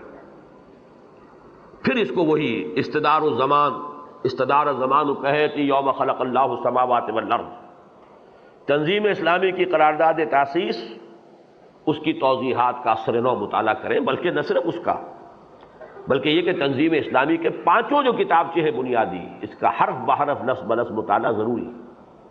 اور اس کے لیے تو میں نے جیسا کہ عرض کیا ہے کہ اس کا ایک کورس جو ہے معین ہو کر پھر ایک سیلف اسیسمنٹ یا ایک اسیسمنٹ کا امتحانی، جیسا ہمارے یہاں خط و کتابت کے کورس ہیں، یہ پہلی فرصت میں جو بھی ہماری یہ سیکنڈ ٹیم ہے اس کو نوٹ کر لینا چاہیے کہ اس میں کوئی تاخیر اب نہیں ہونی چاہیے. ہر رفیق ان میں سے گزرا اور معلوم ہو، اور اس کو مرکز سے مانیٹر کیا جائے کہ کتنے رفیقوں نے یہ کام کر لیا ہے، کتنے ہمارے ساتھی جو ہیں وہ اس میں سے گزر چکے ہیں، کون کس لگا پر ہے. چارٹ بنا کر رکھ لیجئے کہ کون ابھی پہلے کتابچے میں سے گزرا ہے، کون سا دوسرے میں سے گزر رہا ہے. یہ مانیٹرنگ جو ہے مرکز کے اندر ہونی چاہیے ہر اپنے رفیق کی. اور اس میں بھی 2 باتیں نوٹ کیجئے، دعوت کے 2 رخ. یہ بھی لوگوں کے ذہنوں میں ایک مغالطہ بیٹھا ہوا کہ دعوت صرف دین کی ہونی چاہیے. نہیں، دعوت صرف دین کی نہیں، دعوت نمبر 2 تنظیم کی دعوت. جب تک تنظیم میں شامل نہیں ہوں گے تو یہ گاڑی کیسے آگے چلے گی؟ ہمارا یہ پورا مرحلہ جو ہے بانشہ درویشی در ساز و دمادم زن، یہ تو جاری رہے گا جب تک کہ مناسب تعداد میں لوگ تیار نہیں ہوتے اور ان کی تربیت جو ہے وہ بھی مناسب سطح پر نہیں آ جاتی. وہ تو اس کے بعد اگلا جو ہے مرحلہ جو ہے کہ جو پختہ شوی خدرا بر سلطنت جم زن، وہ تو آئے گا ہی نہیں. تو اس اعتبار سے صرف دین کی دعوت نہیں، تنظیم کی دعوت. اور اس کے لیے آپ نے تنظیم میں شمولیت اختیار کی کیوں کی ہے؟ وہ اپنا فرض سمجھا تو کیے. ڈانٹے بھی کھاتے ہیں، باس پرس بھی برداشت کرتے ہیں، محاسبہ بھی ہو رہا ہے، کیوں کیا؟ فرضیت ہے. یہ کیوں نہیں آپ واضح کر سکتے اپنے دوسرے لوگوں کے اوپر؟ قائل کیوں نہیں کر پاتے اپنی کارکردگی کا؟ بلکہ محاسبہ اسی سے کیجئے. ہر شخص ذرا جائزہ لے کہ کب سے وہ تنظیم میں آیا ہے اور اس کی مساعی سے کتنے لوگ تنظیم میں شامل ہوئے. بڑے سے بڑا آدمی ہو، اگر یہاں 0 ہے تو وہ 0 ہے. کام بہت کیا، تقریریں بہت کی ہیں، بہت کچھ محنتیں کی ہیں، اس سطح پر اگر 0 ہے تو وہ 0 ہے. کیوں قائل نہیں کر سکتے؟ یا خود قائل نہیں؟ کیا بات ہے؟ تو انڈیکس یہ ہونا چاہیے. اور اس میں وہ حدیث سامنے رکھیے، لا یؤمن احدکم حتی یحب لاخیہ ما یحب لنفسہ. آپ نے کیوں پسند کیا تنظیم میں آنا؟ اسے کوئی شغل سمجھا ہے؟ اسے کوئی آپ نے ایک ہابی سمجھا ہے؟ اسے کوئی مشغلہ سمجھا ہے؟ اسے کوئی پیس ٹائم سمجھا ہے؟ کیا سمجھا؟ اگر اسے آپ نے اپنا دینی فریضہ سمجھا ہے تو آپ نے دوسروں کے لیے اسے کیوں پسند نہیں کیا؟ ایمان کی نفی ہو جائے گی. اور کیوں قائم نہیں کر سکے؟ آپ نے 50 پر محنت کی ہو، اس میں سے 20 میں تو کامیاب ہوتے، 5 پر محنت کی ہو 1 پہ تو کامیاب ہو. تو دس از دی انڈیکس. پرسنل دعوت کا انڈیکس یہ ہے کہ آپ کتنے لوگوں کو ہم خیال بنا کر قائل کر کے. اس ضمن میں جیسا کہ میں نے عرض کیا ہے، میرا کتابچہ دعوت اللہ، تنظیم کی یہ 4 کتابچے، اور یہ کہ مولانا اصلاحی صاحب کی کتاب دعوت دین اور اس کا طریقہ کار. افراد کو بھول جائیے کس نے کیا کہا. لا تنظروا الی من قال وانظروا الی ما قال. یہ مت دیکھا کرو کہ کس نے بات کہی ہے، یہ دیکھا کرو کہی کیا ہے. اگر اس پر عمل نہیں کریں گے تو پھر تو ہم اپنے سارے دینی جو بھی ہیں مسائل جو ہیں ان سب سے محروم ہو جائیں گے. ہمیں تو دیکھنا چاہیے بات کیا ہے. کتاب نہایت عمدہ ہے، اس کا حرف حرف صحیح ہے. جیسے آج ان کے ایک وکیل صاحب کہہ رہے ہیں کہ اس کے بہت سے مباحث غلط ہیں، ایسے ہی ایک صاحب نے کہا تھا مجھ سے، یہ بڑی پرانی بات ہے، مولانا عبد الرحیم اشرف صاحب نے کہا تھا کہ مولانا اصلاحی اس کتاب کے بہت سے مباحث سے رجوع کر چکے ہیں. اس وقت میں چونکہ مولانا اصلاحی صاحب سے میرے روابط ذاتی تھے، میں نے ان سے پوچھا، انہوں نے کہا معاذ اللہ، میں نے یہ کتاب قرآن حکیم کی بدیہیات پر مرتب کی ہے، کیا میں قرآن مجید کے اندر کوئی ترمیم کر سکتا ہوں؟ اور میں ان کی بات کو صحیح سمجھتا ہوں. خود بدل گئے وہ، یہ بات دوسری ہے، لیکن بہرحال ان کی بات جو تھی جو اس کتاب کے اندر آئی ہے وہ 100% صحیح ہے. کہیں کہیں اجزاء میں آ کر اختلاف ہو سکتا ہے، بحثیت مجموعی صحیح ہے. تنظیم کی سطح پر دوسرا اہم کام ہے نظم کی پابندی. لیکن اس کے بھی ذرا اچھی طرح سمجھ لیجئے کہ کچھ تقاضے ہیں. انڈیکس اس کا کیا ہوگا؟ جیسے میں نے عرض کیا کہ انفرادی سطح پر دعوت کا انڈیکس یہ ہے کہ کتنے لوگ آپ کے رابطے سے، آپ کے دعوت سے، آپ کے قائل کرنے سے آپ کے ساتھی بنے، تنظیم میں شامل ہیں. اسی طریقے سے نظم کی پابندی، اس کا ابتدائی انڈیکس ہے تنظیمی اجتماعات میں آپ کی حاضری. اور اس ضمن میں میں نے اس وقت بھی کہا تھا، بہت صحیح تجزیہ ہے یہ ڈاکٹر عبدالخالق صاحب کا، کہ اصل میں تنظیمی اجتماع میں حاضری کا شوق ہی تب ہوگا جبکہ انفرادی سطح پر دعوت کا کام شروع کیا ہو. کچھ کیا ہو، جس طالب علم نے، اسکول کے طالب علم نے اپنا ہوم ٹاسک اچھا کیا، وہ بڑے شوق سے چل رہا ہوتا ہے، اسکول جائے گا، استاد کو دکھاؤں گا تو مجھے کوئی نہ کوئی اچھی شاباش ملے گی. کام ہی نہ کیا ہو تو پھر وہ مارے باندھے کو والدین کے ڈنڈے سے یا کسی اور وجہ سے جائے گا تو صحیح، لیکن وہ جانے کا دل تو اس کا آمادہ نہیں ہوگا. تو اصل میں ہے وہ انفرادی سطح پر دعوت. اگر وہ آپ نے کام کیا، تنظیمی اجتماع میں جانا، ذوق شوق کے ساتھ آپ جائیں. لیکن یہ کہ تنظیمی سطح پر پرائرٹی نمبر 1 جو ہے وہ ان تنظیمی اجتماعات کی ہے. نمبر 2 یہ کہ نظم جماعت کی پابندی کا مطلب شاید بعض حضرات نے نظام العمل کی خانہ پوری سمجھ لیا ہے. اس کا جو اصل انڈیکس ہے وہ آج نوٹ کر لیجئے. اگر آپ اپنے مقامی امیر، مقامی نقیب اور ناظم اطاعت نہیں کر رہے اور آپ نے سمجھا ہے کہ بیعت تو ہم نے کی ہے ایک شخص سے، ان سے تو نہیں کی ہے، تو آپ نے نظم جماعت کو توڑ پھوڑ کر رکھ دیا، ختم کر دیا. اس میں جو نص ہے وہ کیا ہے؟ من اطاعنی اطاع اللہ ومن عصانی عصى اللہ ومن اطاع امیری فقد اطاعنی ومن عصى امیری فقد عصانی. حضور کا فرمان، جس نے میری اطاعت کی اس نے اللہ کی اطاعت کی، جس نے میرے نامزد کردہ مقرر کردہ امیر کی اطاعت کی اس نے میری اطاعت کی، جس نے میری نافرمانی کی اس نے اللہ کی نافرمانی کی، جس نے میرے مقرر کردہ امیر کی نافرمانی کی اس نے میری نافرمانی کی. اس کو اچھی طرح سامنے رکھیے. اگر آپ کو اپنے نقیب سے شکایت ہے، اپنے مقامی امیر سے بات کیجئے، ناظم حلقہ سے بات کیجئے، ناظم حلقہ سے شکایت ہے مجھ سے بات کیجئے. لیکن یہ کچھ نہ ہو، اس کے لیے بھی نظام العمل میں ہم نے پوری لائنیں بنا رکھی ہیں، سارے خطوط چینل معین کر دیے. یہ نہ ہو اور آپ مقامی امیر یا ناظم یا جو بھی نقیب ہے اس کی بات کو کوئی اہمیت نہ دیں تو در حقیقت آپ نظم تنظیم کی دھجیاں اڑا رہے ہیں. اس حوالے سے اصل میں ہر شخص کو اپنا جائزہ لے لینا چاہیے. اس ضمن میں انشاءاللہ تعالی یہ جو بات آئی تھی اس کو اب ریکارڈ پہ لے آئیے کہ حلقے وار ہم تنظیمی اجتماعات اس سال میں کریں گے.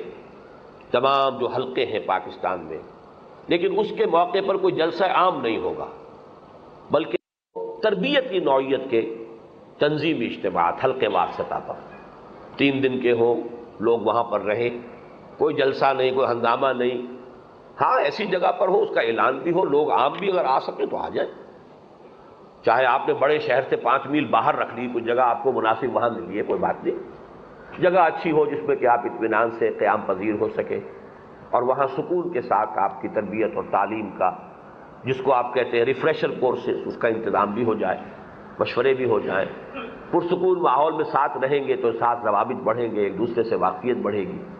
حلقے وار بنیاد پر اس طرح کے تربیتی تنظیمی اجتماعات، یہ اس سال کا گویا کہ ہمارا اجتماعی جو بھی ہمارا ایک پروجیکٹ سمجھ لیجئے یا جو منصوبہ سمجھ لیجئے وہ یہ ہے۔ لیکن اس کا اگر اعلان عام ہے تو وہاں پر جو لوگ بھی پہنچ جائیں اس کی کوئی پرواہ نہیں، آ جائیں، وہ وہاں تشریف لائیں، شرکت کریں۔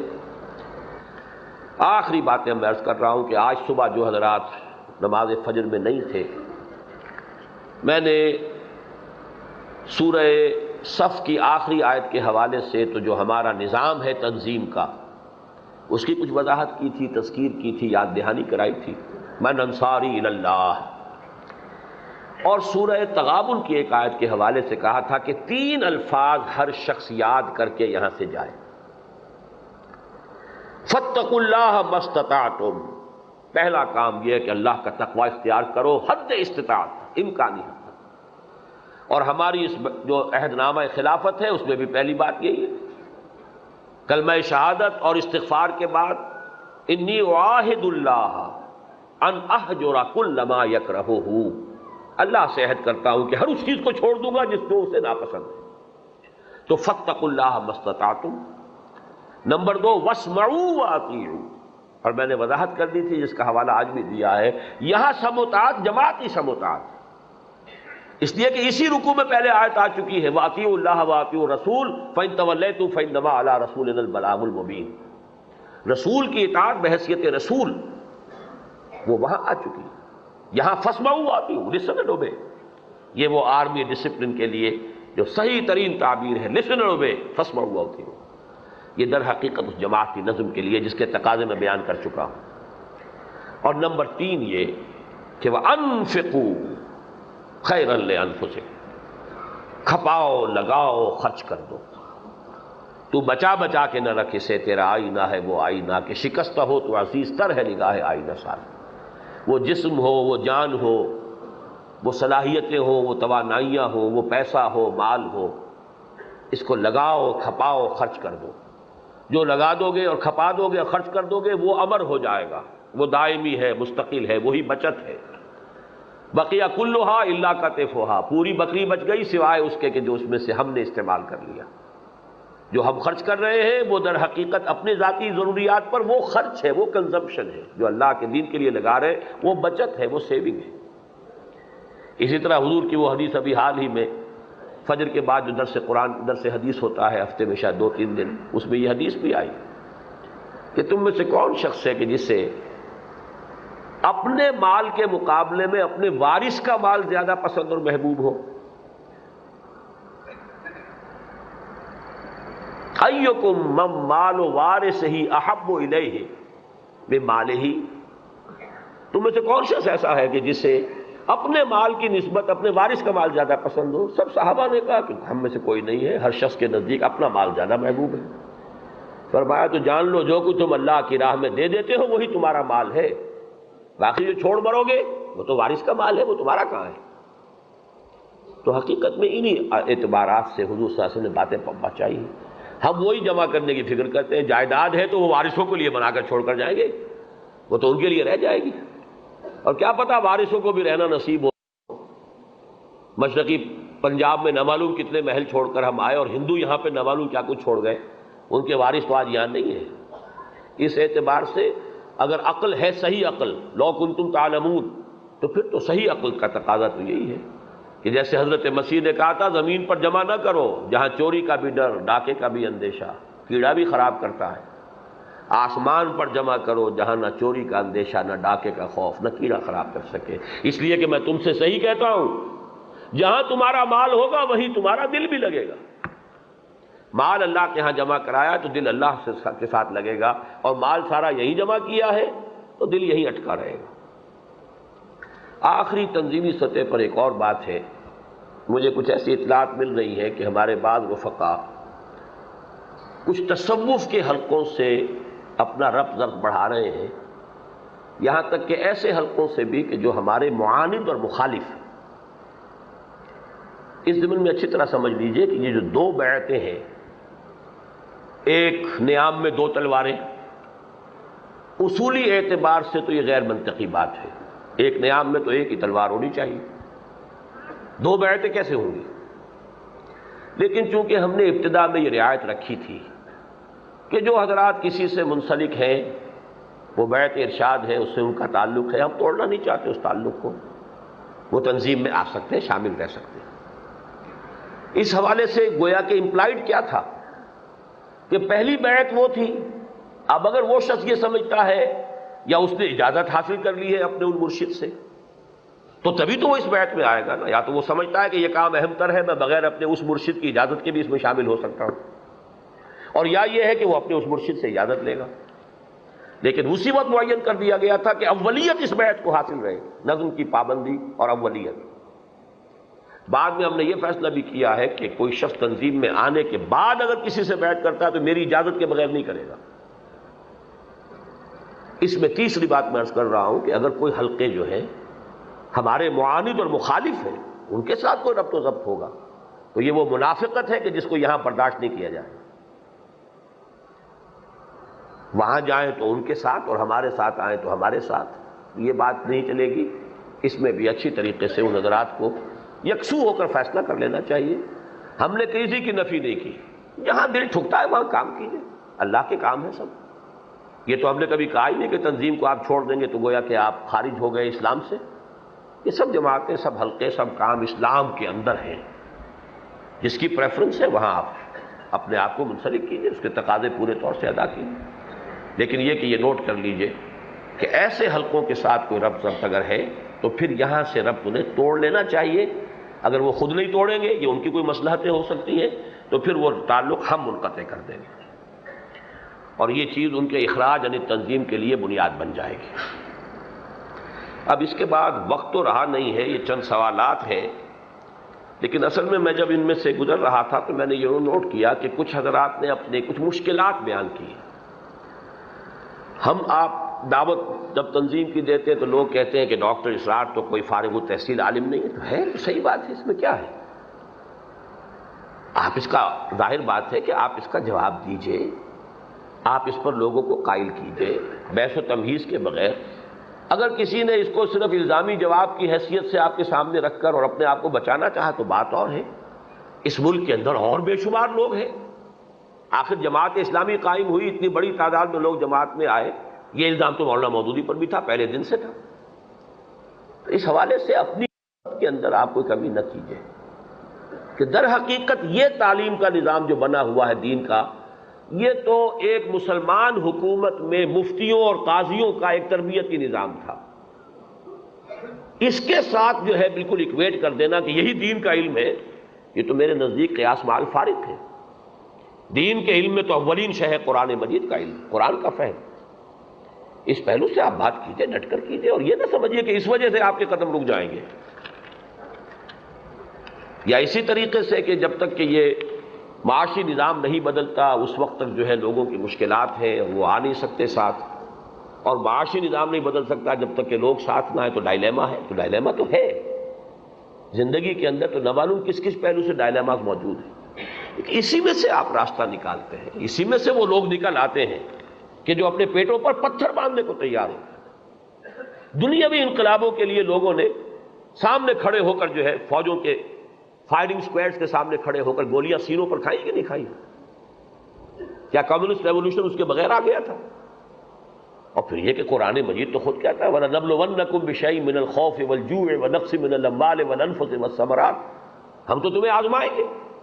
اصل شے یہ ہے کہ وہ ایمان کی جوت اگر جو ہے دل کے اندر جاگ جائے تو پھر انسان ہر آزمائش کے لیے تیار ہے، فاقے کے لیے بھی تیار ہے، ہر خطرہ، ہر اندیشہ جو ہے وہ اس کو برداشت کرنے کو، اگیز کرنے کو، فیس کرنے کو تیار ہو جائے گا۔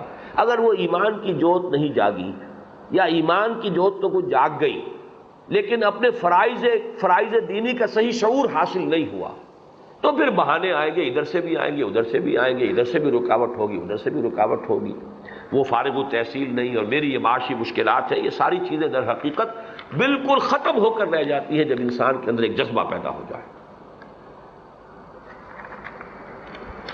میرا یہ خیال ہے کہ اب وقت جو ہے پورا ہو گیا ہے، ان بقیہ سوالات کو پھر ہم کسی موقع پر کر لیں گے۔ اب ہم ایک دعا پر اس اجتماع کا تو اختتام کرتے ہیں، پھر اس کے بعد کیونکہ کچھ دیکھنا پڑے گا کہ وہ بیعت جو حضرات کرنا چاہتے ہیں تو کیا اس کے لیے انتظام کیا جائے۔ للہ الذی ہدانا لہذا وما کنا لنہتدی لولا ان ہدانا اللہ۔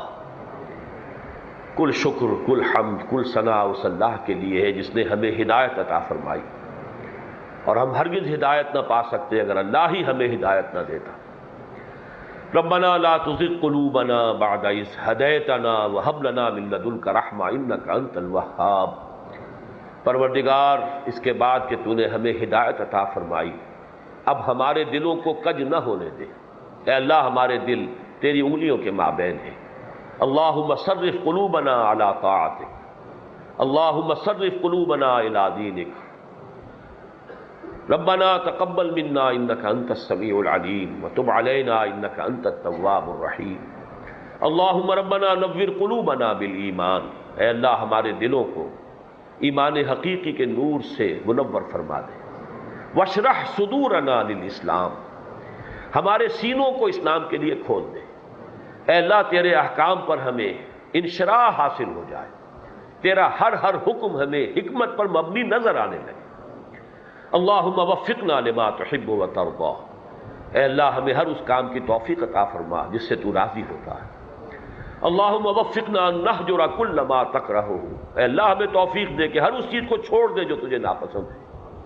اللہم وفقنا ان نجاہد فی سبیلک جہد استطاعتنا، اے اللہ ہمیں ہمت دے امکانی حد تک تیری راہ میں جہاد کرے۔ اللہم وفقنا ان ننفق اموالنا ونبذل انفسنا لاقامت دینک واعلاء کلمتک، اے اللہ ہمیں ہمت دے اپنے مال کھپا دے خرچ کر دے، اپنی جانیں کھپا دے خرچ کر دے، تیرے دین کو قائم کرنے کے لیے، تیرے کلمے کی سربلندی کے لیے۔ اللہم حبب بیننا، اللہم الف بین قلوبنا، اے اللہ ہمارے دلوں میں باہمی محبت پیدا فرما دے، ہمارے اختلافات کو رفع فرما دے، ہمارے دلوں میں اگر ایک دوسرے کے لیے کوئی کدورت ہے اسے زائل فرما دے۔ اللہم انزع ما فی صدورنا من غل لاحد، اے اللہ ہمارے دل میں کسی کے لیے بھی کدورت باقی نہ رہنے دے۔ اللہم اجعلنا عبادک اخوانا، اے اللہ ہمیں اپنے بندے بنا لے اور ہمیں آپس میں بھائی بھائی بنا لے۔ ربنا تقبل منا انک انت السمیع العلیم وتب علینا انک انت التواب الرحیم۔ اللہم اغفر لنا ولاخواننا الذین سبقونا بالایمان ولا تجعل فی قلوبنا غلا للذین آمنوا ربنا انک رؤوف رحیم۔ اللہم اغفر لنا ولآبائنا ولأمہاتنا ولجمیع المؤمنین والمؤمنات والمسلمین والمسلمات الاحیاء منہم والاموات انک سمیع مجیب الدعوات۔ وصلی اللہ تعالی علی خیر خلقہ محمد وآلہ واصحابہ اجمعین برحمتک یا ارحم الراحمین۔